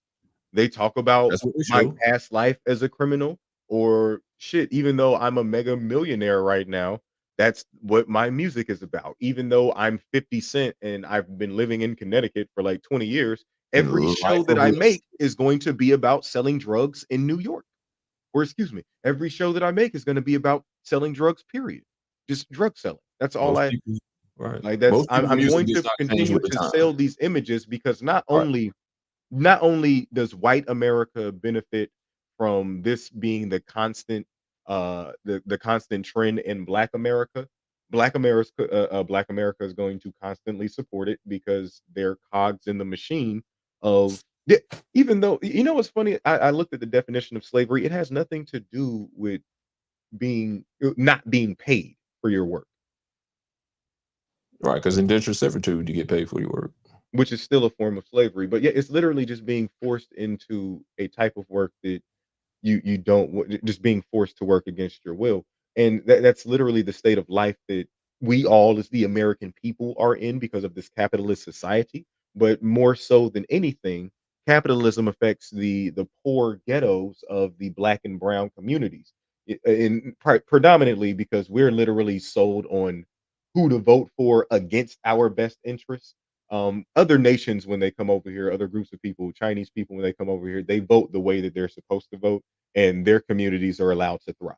You can go to a Chinatown in New York, but you can't go to a African American town. You can go to a African spot, but nothing that is inherently African American because we aren't a sovereign people with a sovereign nation because we're in a foreign land where we were released from slavery, but we are still enslaved in terms of mentally, emotionally, and spiritually and I could financially. deal. I could deal with that with work being. Well, it's all about perspective. But work, Because I could all of our consider that celebrities being a talk about slavery how they agreement don't want to do nowadays. what they're doing. You know what I'm saying? All of our celebrities talk about, yeah, I get paid millions and millions of dollars, but I'm unhappy. I didn't want to release that album. It wasn't my like Dave, biggest point. Dave Chappelle. They offered him $50 million to do things he didn't want to do. Even I though, can. yeah, you're I doing can what you agree. want to do in terms of being a comedian, we want you to tell jokes that are going to push the agenda that we want to push, and we'll give you 50 million for it. I can agree with. Again, it depends on your perspective. We work more nowadays than we probably have as far as hours concerned. We may not be working harder jobs than we used to work, but we do work more hours. Here's the thing that affects those little girls that we're talking about. It comes back to uh, work, having to work more. If you're in a single parent household and you have to work more, have you ever just like had to do so many things that you've been stretched thin to where you can't concentrate and do something to the best of your ability, a Yeah. certain thing, a certain hobby, because you're paying attention to too many things at one time? Because a lot of people like to say they multitask, but when you multitask, that means one of the tasks you're doing is suffering. It doesn't get your full attention, and that's the thing is with kids with less two parent households or with less uh, working fathers and stay-at-home mothers, if both parents are going to work or one parent's gone and one parent, maybe the mother is working three jobs, you can't pay attention to the kids as much. And the rendering of the kids suffers. And these type of things happens.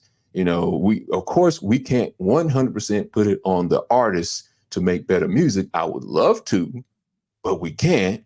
I would also call the people who make this kind of music, your sexy reds, they ain't pro-black.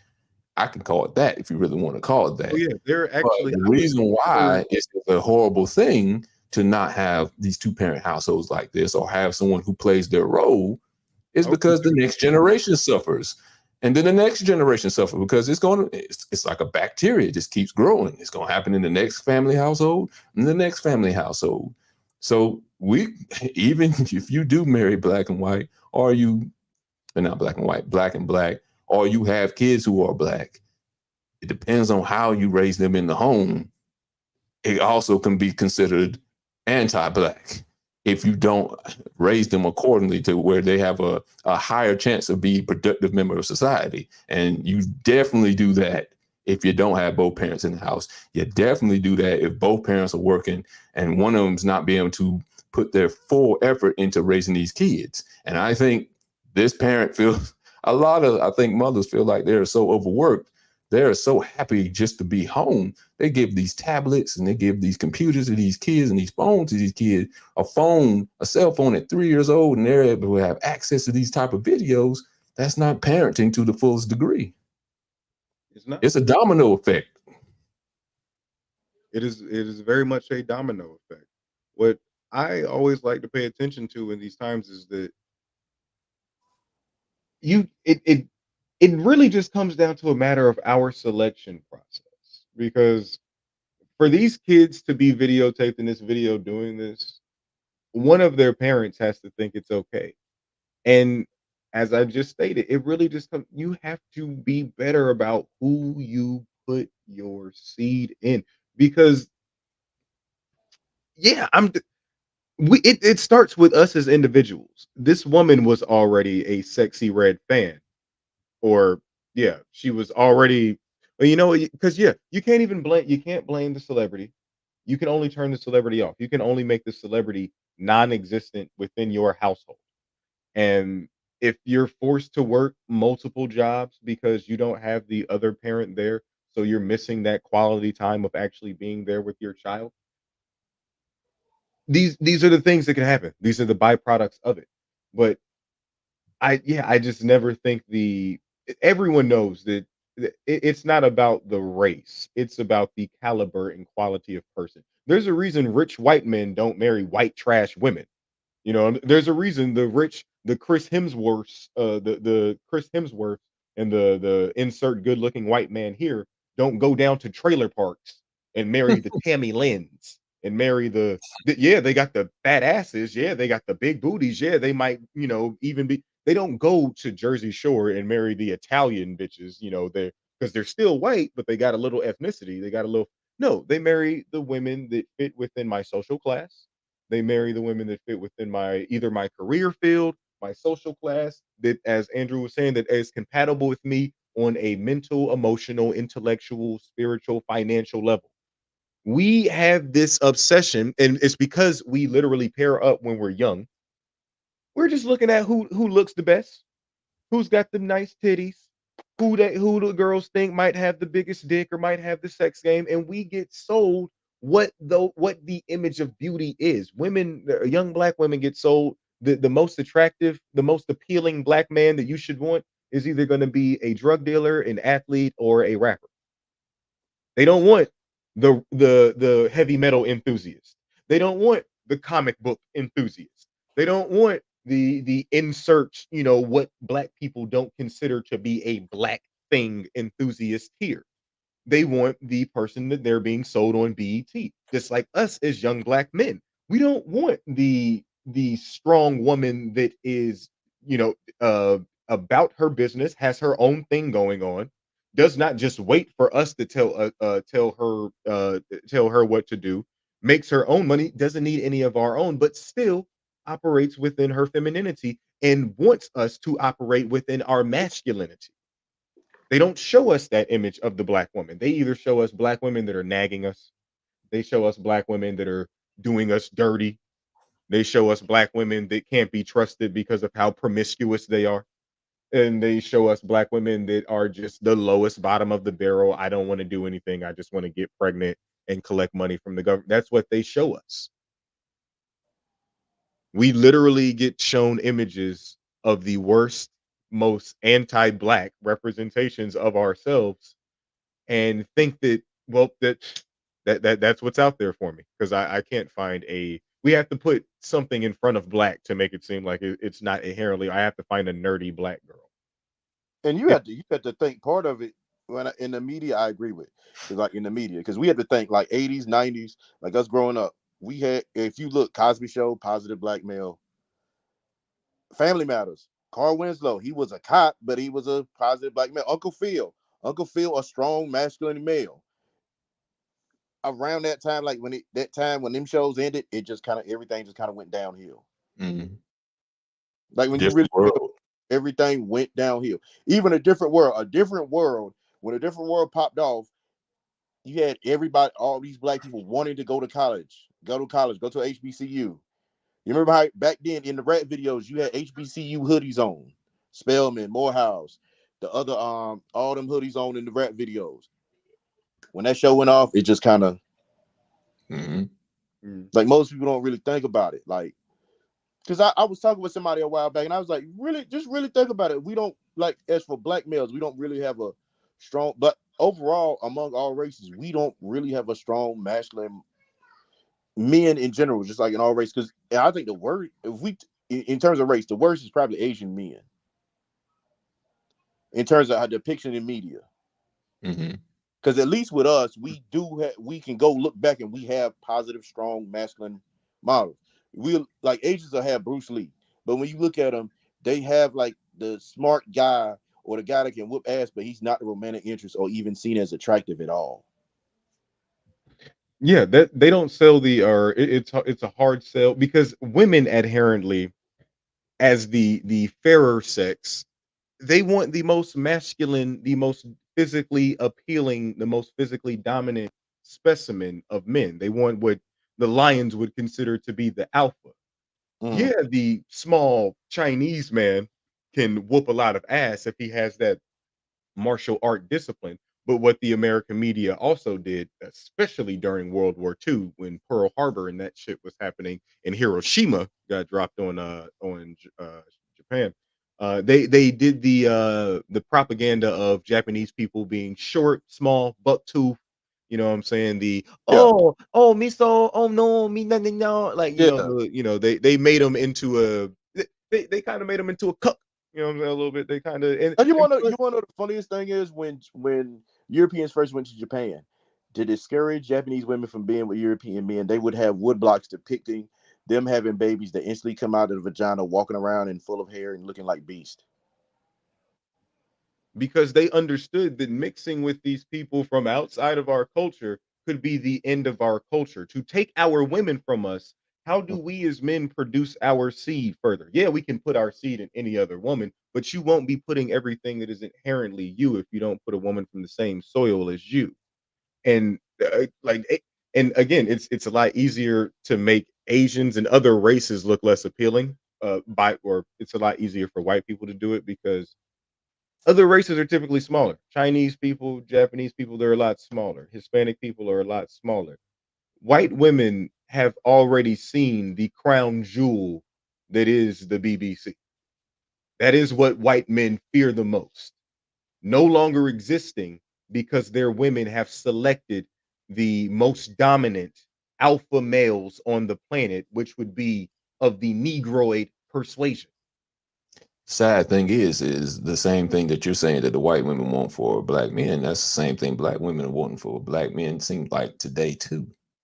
Nothing else. What else can we provide? Seems like that's the question that's asked most of the time today. Mm-hmm. If you But ain't doing something sexually, then what else can you provide? but I think the thing is like I think, and I often bring up this argument when I argue with feminists. Women it's like I don't need a man. On the micro, yes, on the micro level in a relationship, you might not need a man for because you make your own money. But on the macro, on the infrastructure, on a wide world, on a community level, you need men because and I bring up the point. I said none of you actually do the jobs that keep society running. Men do. And I think one of the biggest failures of us as a people is we shit on people that do trades. We We said want that on the show before. That's Like true. a lot of women said that they would not date a bus driver. yeah. But it's like, how are your kids getting to school? How are some of y'all getting to work? You're on his bus that he's driving, but you would like, you know what I'm saying? Like, so yeah, we do shit because again, the most appealing one or the most appealing black man in America is a drug dealer, an athlete, a rapper. That's what they get sold. We don't And then see, the they other don't thing is, give endorsements and sponsorships to your local garbage man. and then the other thing, even among other races, they shit on trades. Unless you raised in a certain area, a smaller town, a certain area, we look at white women, Asians, all that. They shit on trades. Like you don't look at a plumber or like an HVAC person, a And welder. also, we don't pay those people in these trades enough for these lines of work. Like, Oh, no, time out, time out. Some of them make way great money. I know welders, I right? think teachers could be paid a lot more. Yeah. Yeah, teachers could be. Yeah, Like but these are people that are literally the second parent. Honestly, a more important parent because it's your Spend more actual time with the job teacher. that you're being paid for to ensure the future of this nation is, smart. And our kids are dumb because our teachers aren't motivated enough to do that. You know what motivates people at work? Money. but How much am I the being other aspect paid? why our kids are, because public education is basically social engineering. It is. It was constructed like that by John D. Rockefeller himself because they don't want smart self-thinkers. They want they want efficient workers. Efficient, because it was around the boom of the industrial revolution. The industrial system was kicking off. They built all these factories, but it was like, damn, we ain't got nobody to work in these factories because everyone is stupid. Everyone was literally just a farmer, or they owned slaves and didn't have to do any of the work themselves. So, and schooling was literally like a luxury, it was a commodity. So, the public school system was literally meant for, hey, look, we'll take your kids from you for like 8 hours a day, 5 days a week. We'll even teach you some shit. What we want, though, and they're going to be graded and judged based upon how well they're going to be able to fit within our society because the United States of America is incorporated. We have sold ourselves to other nations. We were previously owned by Great Britain. And the thing that we export more so than tobacco, more so than cotton, is people. It's us. We are the natural resource. Our entertainment, our culture, our food, our music, our everything is the largest global economy. It sustains the entire global economy. America is responsible for that, and down to a just a racial level, black people only for being 13% of the population are the biggest boom of that. Not only our spending dollar, but our ability to generate literal greatness out of the things that we create. The problem is we don't own it. We don't own anything that we create because we don't have that foundation, and that's something that gets built within your home. You know the funniest thing? Who have you seen the interview with KRS-One where he talks about Sugar Hill Records? So he was talking about. He said, "Well, I he love was talking. Paris. Rap first started. Most of your rappers early on were on Sugar Hill Records, and he was talking about how those people had all the major rappers at one time, and what it was, they screwed all them over, and that's when they all left. They went to the regular record labels. So when we talk about music in itself, we have to kind of take the blame for that because we had all these people at one time. Like if you look, KRS-One, Boogie Down Productions, B-Boy Records, black people own that. They screwed them over. They went to Jive. You look at like Curtis Blow, all Yep, these people. because we don't own our distribution, and we do have to take the blame on that as the consumers. But here's the thing about like we're not pro black consumers whatsoever because the black mindset has been trained and programmed and conditioned to we don't want to fuck with it unless white people said it was good. You not successful unless white people says you successful. Why you charging so much for this? What you think? You white like you charging white people like we literally judge our success by a metric called white people success. Like I'm trying to get that white people money. I'm trying to get that white like we don't support our own. Here's a very interesting fact. All of the thing about the fact that the pioneers of hip hop, Cool Herc, Africa Bambaataa, fucking Grandmaster Flash, all of these guys, none of them are billionaires. Why are they not billionaires? Why are the literal creators, the forefathers, the progenitors of the most dominant, most successful genre of music on the planet, why do they still live in the Bronx? It's not always by choice. It's not just because they're so real. It's because they were not paid adequately by the executives that distributed their music. They But didn't also own the they, rights to it. they They did it, also they didn't mind their own business. And what I mean by that, if Rich Dad Poor Dad, you remember he tells a story about how they met Roy Kroc, McDonald's guy, and he asked him, said, "What do you think I do? Flip hamburgers?" And they was like, they said they were in the bar, and he's like, "No." He said, "I actually deal in real estate." Because when you buy a McDonald's franchise, they actually pick the land, and it's a whole process they go through for a McDonald's franchise. yeah, So when you go through, like for a lot of us, we don't understand the whole monetization. Even back then, they didn't realize the potential monetization of what they could have done with hip hop. Even though just putting out a CD, there was more along with it. Like a lot of, like, even when you frame it, like I made beats and I dealt with people that rap. The main thing with a lot of people is we look at the album as the end product. It's not the end product. It's the end product, but it's just a start. It's a jump off point for other that products. album is literally just promotion It's a for how they're about to merchandise you and put you on the road all over the country, and hopefully all over the world. like even now we look at, like, the artists that really have control of their own thing and make money, techno artists. Daft Punk. Yeah, techno. And the funny thing about techno, black people invented it in Detroit, in Chicago. But and the funny thing is, people literally think, yeah, techno was invented in Europe. Now, like, no, it was Chicago and Detroit. And the funny thing is, those people in Europe look at those black people with a certain level of reverence. Now they still tour, they still do shows, they still do all the stuff. The thing about us in hip hop is, as a culture overall, we don't fuck with the older people, the pioneers.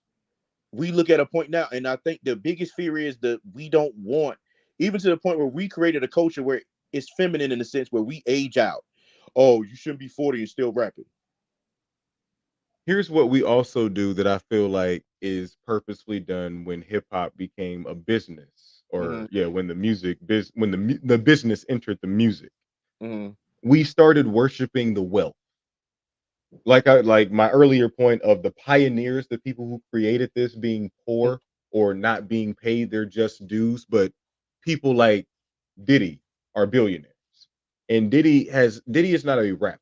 Diddy is not a, you know what I'm saying? Diddy is like, yeah, he's not even a producer in the sense of like Dr. Dre, where he's actively at the keyboards, you know what I'm saying? Like a Scott Storch, putting shit together. Like he's not doing that. But these are the people that have ascended to the highest ranks of wealth within hip hop. And the common denominator with all these people, a Diddy, a Jay-Z, a Birdman, a Jay Prince, is that they have committed crime. They have not paid their people justly for the work that they have done.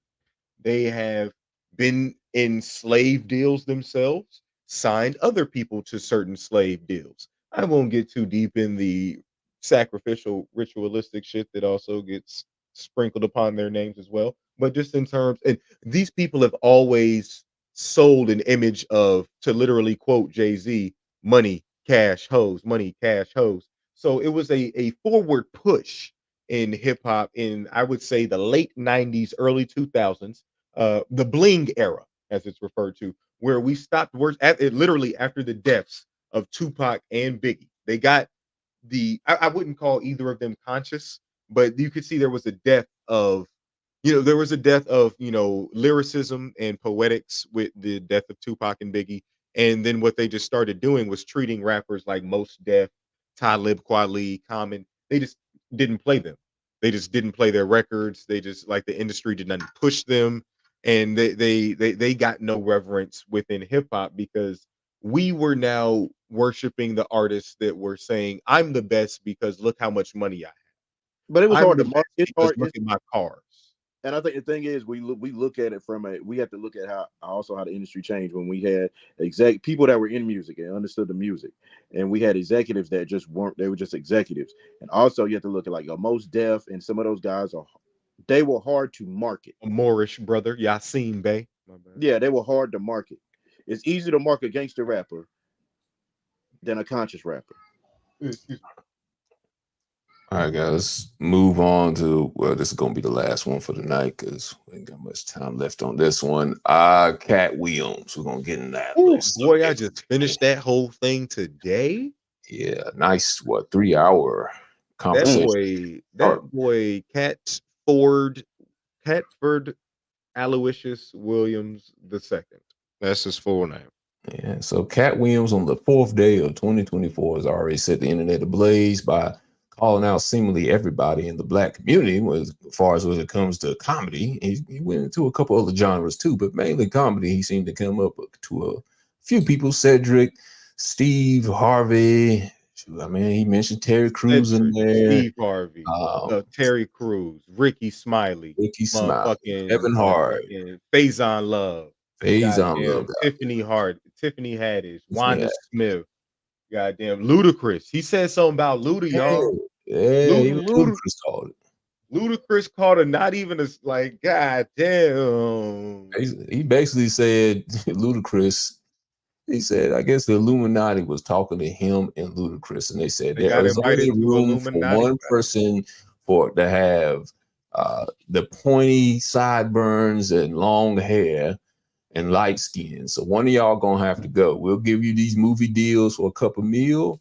You got to cut your hair off though, and if it lines up, if he is telling the truth, Ludacris cut his hair off, and then all of a sudden he has these movies here and there with Fast and Furious, and he did that horrible movie with Terry Crews called John Henry that no one should ever go see. No one should ever waste your time to see. That was a horrible movie. You know, the fun thing about the interview. Go ahead. What'd you say, Andrew? Hey, nobody has tried to talk about canceling him yet. And I was watching another podcast where they were talking about it, and another comedian was talking about it, and it was like, Cat Williams kind of prints his own money in the sense where he does everything himself. He's a shrewd businessman, but he sells out shows from word of mouth. He doesn't really need another company, another sponsor. So he's technically uncancelable. So he can go like that because he has his own. He created his own situation, so he can go. He can himself. He books his own shows. Yeah, he travels. He pays for the travel fees himself. Like it was so funny in the shit. He said, I Googled my net worth and I had that on me. Yeah. So he kind of is a point of uncancelable.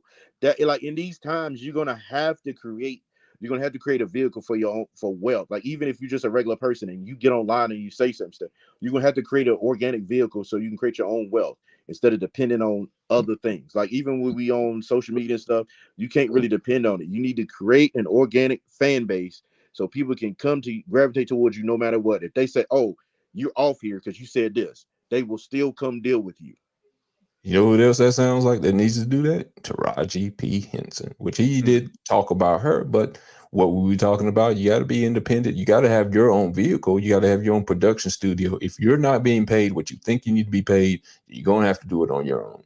Tyler Perry, I may not like his movies or whatever like that, but the reason why he's a billionaire because he built it from the ground up. He does his own production. He does his own writing. Unfortunately, he does his own wigs, but he saved up all this money and it's turned into him having his own production company, even though on a former plantation area in Atlanta. He's a billionaire because of it now. And now he can go and purchase places like BET, even though he didn't quite get it. But he could go purchase another network if he wanted to because he has the capital for it. And that is exactly what Taraji P. Henson is going to have to do. She's going to not have to go to the people. She's going to have to make the people come to her. And I will give Cat Williams a lot of credit for that. If he is independent like he's saying he is, the people have to go to him. You don't never we'll go another person that made it on their own. Byron Allen. Byron Allen, yep. Owns TWC. Dave Chappelle as well. Like when he came back from Africa, he was literally in real time blackballed and blacklisted from Hollywood. He really had to build his following back up by going to the park in like Central Park and just with a microphone and a little amp of his own and just hey, what's up, y'all? Yes, man, your boy. And yet you like there's I Oh, love the entire interview. Like Dave or Cat was like some shit sound like hyperbole. Like this motherfucker said he read 3,000 books a year. I was yeah. I'm like, come on, man. I like, what are they, some Dr. of the Seuss shit was books? so fucking true. He said You read some in Jehovah's Witness Hollywood books? when they let you when you do the gay shit, when you do the dress, when you kiss the man, they give you the same thing. They give you like $20 million, maybe a little sitcom TV show. You get a bump, and you know they start talking about you more in the media. You get a ugly, weird face, light skinned wife that nobody knows where she came from. She ain't never did no interview or nothing like. And he was like, "You think I'm talking about one person? I'm actually talking about 7 people. And over the course of this interview, I'm going to talk about several different people, and it's going to line up with all of it. And all of them got like a weird, ugly face, light skinned wife. Yeah, there was somebody did a meme about that today. And I mean, if he's talking about Especially these same Terry people, Crews. it's pretty much about right. Yeah. It's like Yeah, that's what you get. They'll give you that. They'll give you like they got the selling their soul package. it's literally the selling your soul, and it's honestly, yeah. And I was watching something after it. Gary Owens. He also mentioned some people. He mentioned in a nice way. He said D.L. Hughley like outside of Bernie, D.L. Hughley is the funniest living king of comedy. And honestly, I don't disagree.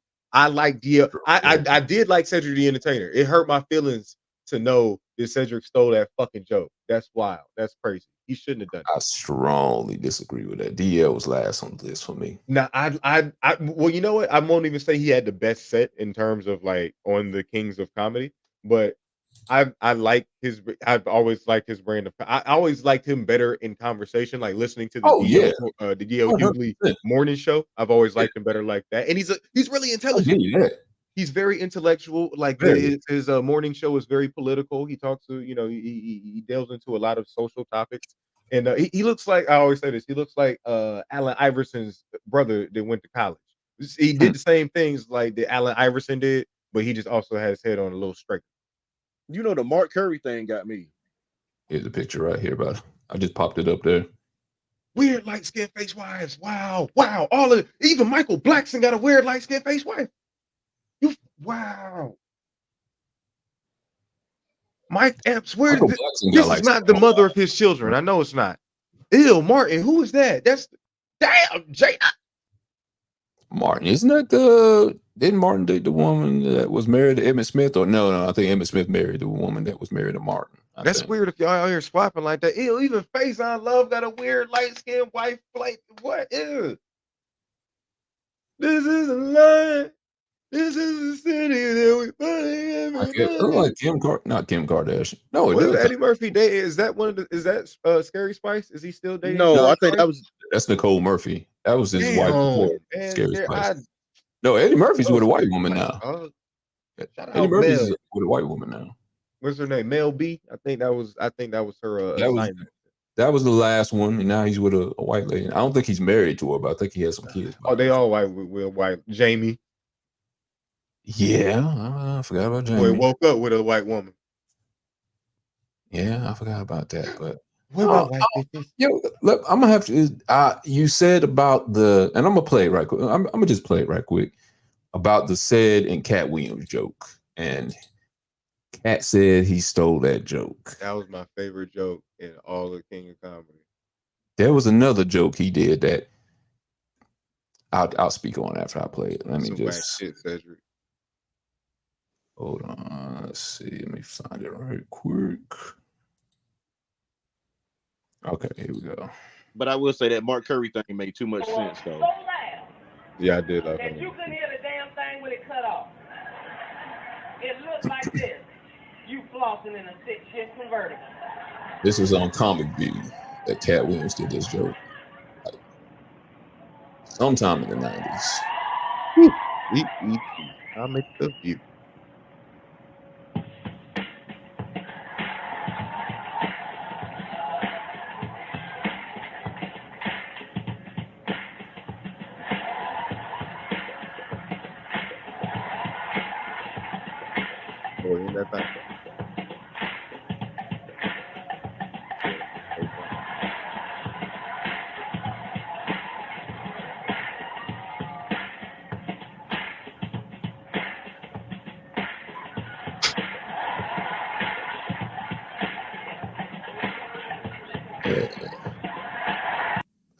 This is Cedric's version.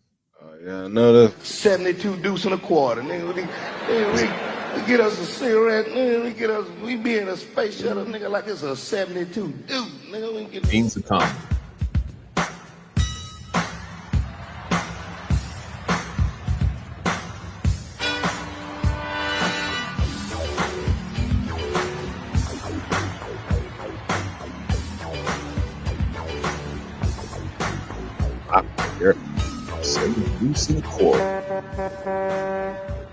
what I would him. What up, nigga?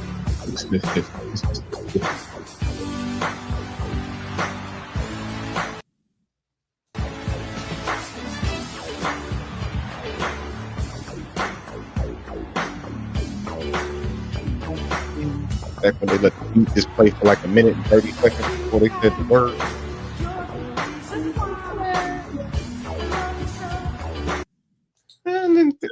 So that was his version of the joke. I'm gonna be honest. I don't think that was a stolen joke. I understand what people are saying. I think he used the inspiration of Cat Williams' joke. When I think of a stolen joke, I'm thinking about words being used. To me, Cedric and Cat were talking about two different things. Cat was talking about being in a broke down car and people still acting like everything's all cool, playing the music in the background, stuff like that. Cedric was talking about a space shuttle. If black people had a space shuttle, they would drive around like they had a Cadillac. I feel like they were two different jokes. He just used the inspiration of having music in the background. And pretty much that's it to me. I've seen jokes where people use words in the same subject matter. And I think that's what most comedians look down on. Like people like Carlos Mencia, they hate him because he verbatim takes jokes, the words and the subjects. Amy Schumer was doing the same thing. They got I think that's still a joke. I don't call this one. There's another joke that Cedric stole. Well, if you think that was stolen, there's another joke up there. I forget how it goes. He says, call me Manisha. That one. Where he's speaking to somebody in Louisiana who has a strong accent. And he's like, man, I just call him Manisha. And the dude, somebody told him, like, why are you calling him that? He said, call him Manisha. He said, no. He was trying to say, call me by my initials. Oh. And that joke, verbatim, was off of a TV show called Designing Women. I saw the clip today. That one was stolen. That one, that's a lot of people's favorite joke off of King of Comedy. That one, verbatim, word for word, was stolen. I can consider that a stolen joke. So if you're going to steal one thing word for word, I guess a good practice is to not steal something else word for word. So, I mean, to Cat's credit, he did say he took my joke, but he just changed it to a spaceship. And I mean, there's an old saying in creation, steal like an artist. I don't consider that a joke though, because I can think somebody can paint somebody, but can paint it in two different forms. I would say if you're saying that's taking a joke, saying to Cat, then that means no one can make jokes about white people. Who's the first person to make a joke about a white person? Who's the first person to talk about being poor? Or the first person to talk about eating chicken and dancing crazy and stuff like that. That, if that's going to be called stealing the joke, then there's no comedian that does a joke. Every comedian is inspired by somebody. But if you copy something word for word, that's different to me. I mean, yeah, that's different to me. That's to me stealing the joke. Doing the inspiration of a joke, that's two different things to me. I think the real I issue get what he's saying, because he's saying the spirit of the joke is what Cedric stole, and he's saying this. Because again, he's alluded, or in the interview, he's saying there's a backstory behind this, that Cedric came to Comic View, saw me perform that joke, told me that he loved it, and then 2 years later, I see him do this version of it. Like I get it, like it's not the exact same joke verbatim, so you can't really classify. Not even the same subject. Like it's the. And again, it's something that only if you were the creator that you would be able to see. It's like, yo, that's something I worked that out. Like that's because the way he was explaining in the interview, it was like it started off as this, then it was just something that I built upon. Like it was a joke that I first started, then I reached out to someone else, and they had started helping me write it and build it. So it was he was painting a very vivid picture of how he put this joke together, like from a few different stages. So it's within realm to believe that yeah, like if this is how comics work. Comics write their jokes the same way rappers write their lyrics. Like they have different methods. They have different ways of which they come up with jokes. And sometimes, yeah, they'll literally say it's like I like that joke is actually it's derivative of a joke I used to hear Richard Pryor tell, or I used to hear George Carlin tell, but instead I did it about doo doo because I was like 14 when I was telling these jokes. That's literally what Eddie Murphy says. Like I used to want to do jokes like Richard Pryor, but because I didn't know anything real about life, I hadn't done anything yet. All of my jokes were about boo boo, but they were like, Rich, hey, man, you ever go take a shit and you gotta take a shit, and then sometimes that little shit be in your, you know what I'm saying? That little shit be in your ass, and then you let that shit fall out your ass and hit the toilet. Bloop. That's how Eddie Murphy said he was telling jokes when he first did stand. Not stealing anything from Richard Pryor, but telling jokes in a manner that Richard Pryor would tell them, or setting up Right. a joke in a very Richard Right. Pryor like way, but Mhm. changing up a few things. Yeah, I call that inspiration for a different kind of joke. I wouldn't call Which it sex. Cedric said he apologized, or according to Kat, Cedric said he apologized for stealing his joke. Mm. And before this, Cedric said that when people called him out about this on their own, when the internet just found these things and put them together, Cedric was like, "Well, I saw Kat like 30." According to Kat, Cedric said that he saw Kat like 30 times, and Kat didn't say anything about it. So there was a need to defend the fact that it's weird. Comics like it's literally like your rhymes. It's literally like, are you writing your own raps? Like you came over and you heard me rapping about dinosaurs, and I just think it's funny that now you got a song about dinosaurs. Yeah, and here's the thing about that too. Um, you can't really. It's not like music. Music, it kind of is, but music, you can copyright your music once you put it out. And of course, if you're with a big company, whatever, it puts your music out. It's copyrighted, and you can't just go around copying people's instrumentals and their words. It's Yeah. not as easy to do that with jokes, especially if you're a lower level comedian. No one's going to hear. Even though you could record it and put it on the internet, you ain't gonna be able to sue nobody for that. You can't just copyright a joke unless you're somebody maybe like Kevin Hart and you have a whole special on Netflix, and then you see somebody copying your jokes, which I have seen. I've seen people use Tiffany Haddish jokes, which is not really. I don't think as the comic you're even in a position to do that, especially when, yeah, you're right. You're the nobody coming off of the street, and you're pretty much coming to you're being given an opportunity to showcase your comedy skills. So there's probably something that you sign away once you agree to do Comic View that says we can use your jokes whenever, because Kat said that joke was so big for him that Comic View was using it in all of their commercials. That's how they would end the commercial to watch BET's Comic View. And, it's his joke there. So it's obviously like that. That's your payment sometimes. Yeah. It's your almost like payment is the fact is promotion. Yeah. Well, I think it's almost at the expense of you not being able to own the joke. Yeah, I think just jokes are just in that platform, that art form. It's just harder to copyright that versus music is concerned, or paintings or whatever. Like, I think it's harder just to comedians copyright. in the 70s would do albums. That's why comedy albums were so popular in the 70s, because that's how a comedian would really not they would cut their teeth in the clubs. But yeah, you build your base in the clubs, and then you can do an album of just your stand-up, or one of your stand-ups, and sell that. And that's something that you can copyright. That's something that you can own, and it's sold right next to the Sgt. Pepper album. It's sold right next to Off the Wall. George Carlin has some of the highest selling albums of all time. I thought that, what that interview reminded me of?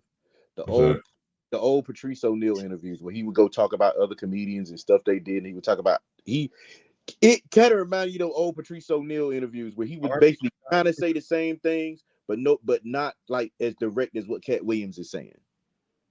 That's why, and Cat Williams gave live props to Patrice Yeah. O'Neal. You know what I'm Let me saying? put the other one part he said up here. It was Steve right quick. That's fake. Same Steve that went to go watch Mark Curry do his whole sitcom and then stole everything Mark Curry had. Now Steve got a sitcom where he the principal and he wear a suit and then he gets this high top fade, making all black men think he got the best lineup in the business, and it's a man unit. Yeah, my dad used to talk And about it all unit. the time. There ain't no way at his age he got that crisp of a hairline. Then you ask it, why you not a movie star? I didn't want to be a movie star. This the same Negro that hated on Bernie with this same thing. I didn't want to be a movie star. No, you couldn't be a movie star. There are 30,000 new scripts in Hollywood every year. Not one of them asks for a country bumpkin black dude that can't talk good over KB and look like Mr. Potato Head. There ain't none. I played a lot of characters, 60 movie roles. I'm not playing Cat Williams in there. I don't know, Cat. We might not let you drink anymore the way you. I mean, we ain't even got. I'm not fueled by alcohol. I've had a sip, less than you. This is Less like than Steve you. Harvey telling people he used to be homeless. That's my story. That's not his story. Steve Harvey wasn't never homeless. When Mark Curry was touring with him 25 years ago, he was making $3,000 a show in cash and doing 5 shows a week. They just tell the stories. Thanks to my wife, I'm where I am. You said that about the first wife. You forget that? You told us it was her. Then you went and married somebody else that think like a man. Like, what are you talking about? They Steve think Harvey they really can just rewrite turned his history. career out of being a Guy bad Torrey did a player. beautiful special about the Comedy Store and Fat Tuesday, where he said that Steve and Cedric and Kevin Hart and Tiffany Haddish came through there and made... All lies. Steve and Cedric never performed at the Comedy Store at all. Tiffany was only seen at the Laugh Factory. In 15 years in Hollywood, no one in Hollywood has a memory of going to a sold-out Kevin Hart show. They pay you to not talk about things they don't want you to talk about.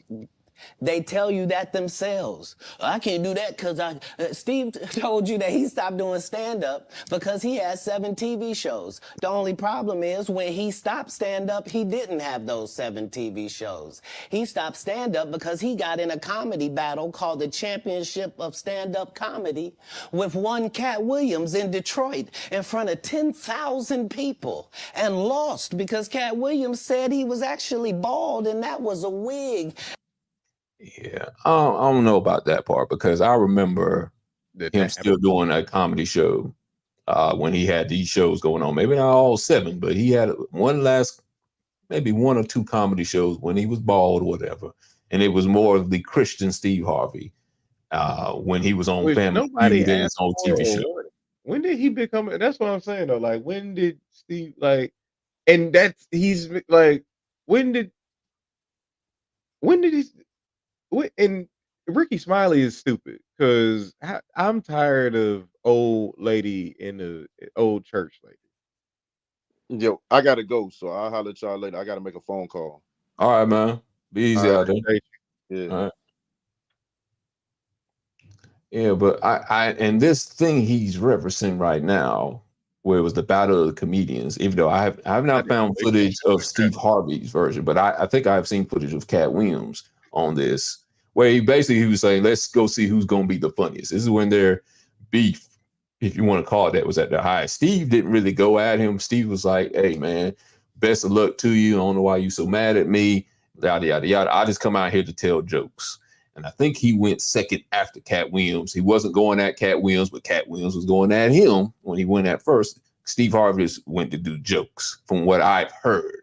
I mean, but if it's Cat Williams said he was booed afterwards. Not sure how true it is, but yeah, I'm gonna have to look this thing up. Goddamn, I want to see what. If you find it, you're probably gonna find. If you find it, you're probably gonna find like phone footage of it because I don't think it was like something that was mass produced. And that's, I mean, honestly, shit like that do be happening. Like there be like roast on the side and shit, like the Shaq All-Star comedy thing. Yeah. Like shit, just like a whole bunch of comics in the room. They're gonna start snapping on each other. Like that one video of I think it was maybe Emmitt Smith or Deion Sanders, some NFL players roast or whatever the fuck, and there was a whole bunch. Steve Harvey was there, and Jamie Foxx roasted Old Boy, like because Old Boy was talking shit. New comedian trying to cut his teeth, roasting everybody and shit, talking shit. Oh, Jamie, good thing you got in Ali, boy, because Held Up and Bait was some ass. And Jamie completely. I just flunked up another joke. I don't know if I'm going to make it in this industry. I am your Maybe conscience. I should talk about how black people always have to struggle. Yeah, that'll get it. Maybe I should sell my last joke and wrap it up. I am your conscience. Jamie, you funny, man. I'm not Jamie Foxx. I am your conscience. Yes, that's one of the funniest roasts ever. Never heard from that comedian ever again. I want to say I saw him in like one thing, and it was like and like that one. I saw him in one thing probably like 11 years later, and I was like, "You shouldn't be here." Industry plan. You shouldn't be here.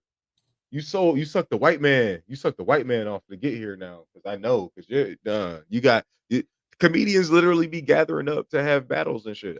This would be interesting. I would, and you know what? I understand why certain comedians would want to do that, because you stand to lose more than you would actually gain. All right. Let me play this one last video. If you're not funny without Jewish white men writing your jokes. He had his deals when he got here. Have we heard of a comedian that came to LA and in his first year in LA, he had his own sitcom on network television and had his own movie called Soul Plane that he was leading? No, we've never heard of that before that person or since that person. What do you think a plant is? Maybe people don't understand the definitions of these words. You didn't know? Yeah, Kevin Hart purchased it, so he's now doing Comic View. That happened at the same time that they gave DC Young Fly Hollywood Squares. Yeah, because they tell you that there's no gatekeepers, but we keep seeing the same people open the gate. Didn't Kevin open the gate and let Tiffany in? Ain't he now opening it up for... Don't such and such open the gate? What do you mean ain't no gatekeepers? There's 100 gates out here. I mean, everyone I've seen got a keeper. I know so many things I shouldn't know, and they all... He already had his deals when he got here. Yeah, he may have a point on that. As far as the gatekeeper thing, I'm not so sure. I mean, yeah, according to Kevin Hart, a gatekeeper. According to Kevin Hart's backstory, you know, he was doing jokes in a strip club. His first comedy name was Lil Kev the Bastard. And yeah, allegedly one night Dame Dash came in and saw one of his performances, thought he was funny, and that's how he got in. Because Soul Plane was not Kevin Hart's first movie, was it? I want to say Paper Soldiers was. Yeah, Paper Soldiers. Yeah, that's a Dame Dash production. And if there's anything, if anybody is pro black, it's Damon Dash. Not actually in terms of like super for black people, but I like he's just got really aggressive pro aggressive energy. Like I'm about money. I'm about better things. I'm about knowledge and shit, son. Like I respond well to Dame Dash as a motivational speaker. He seems very negative, though. Whenever I see him talk about anybody, I can't see too many uplifting things he ever says about anybody in the industry. I see him in relation to like on Forbidden Knowledge, talking to Billy Carson. Like he really be soaking up knowledge and shit. He really be investing in shit. Like Dame Dash is really out here, you know, and especially when he kicking it with 19 Keys. They be doing power moves, you know, black investments and shit. It's tight as hell.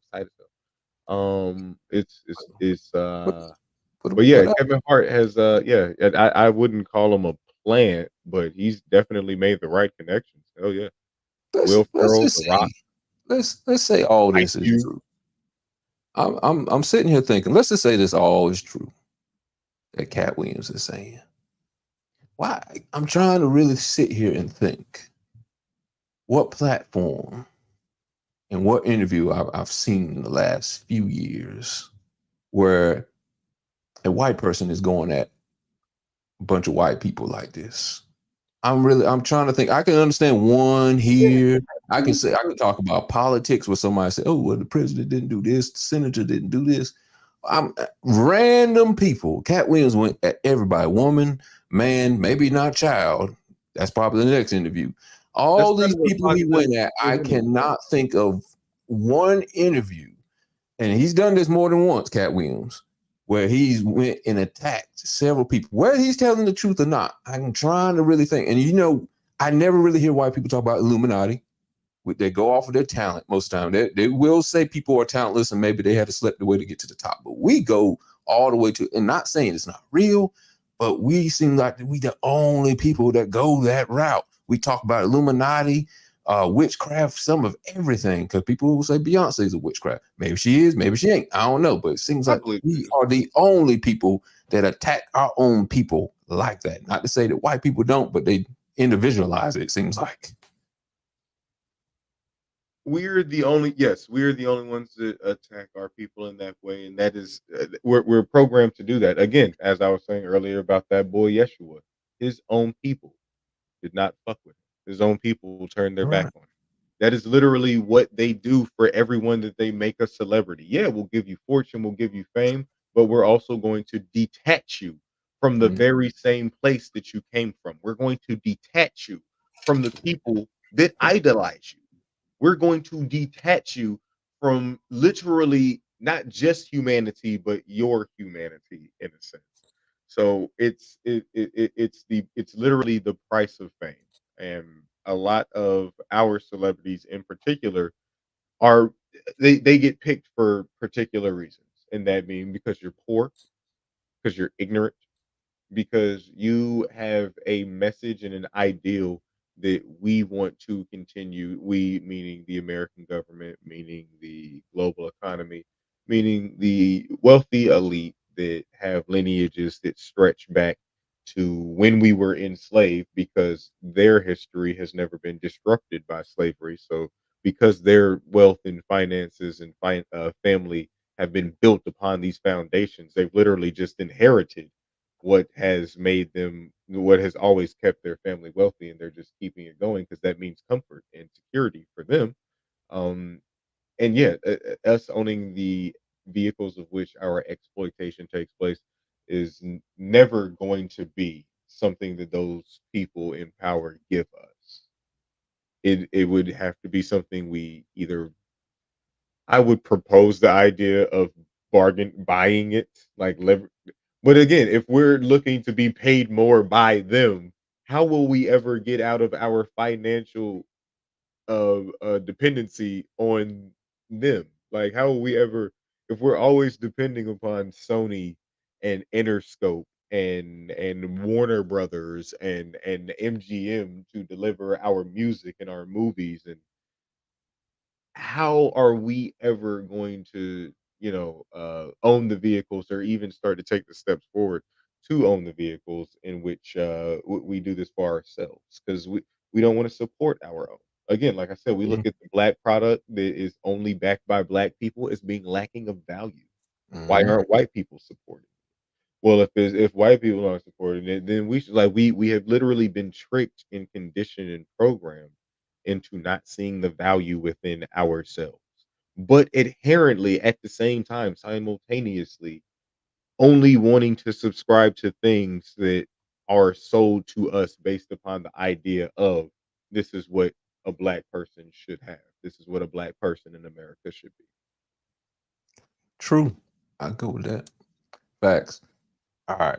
We're running out of time now. We got to go to the deepest thoughts, and we're going to wrap up the show there. Here is your deepest thought.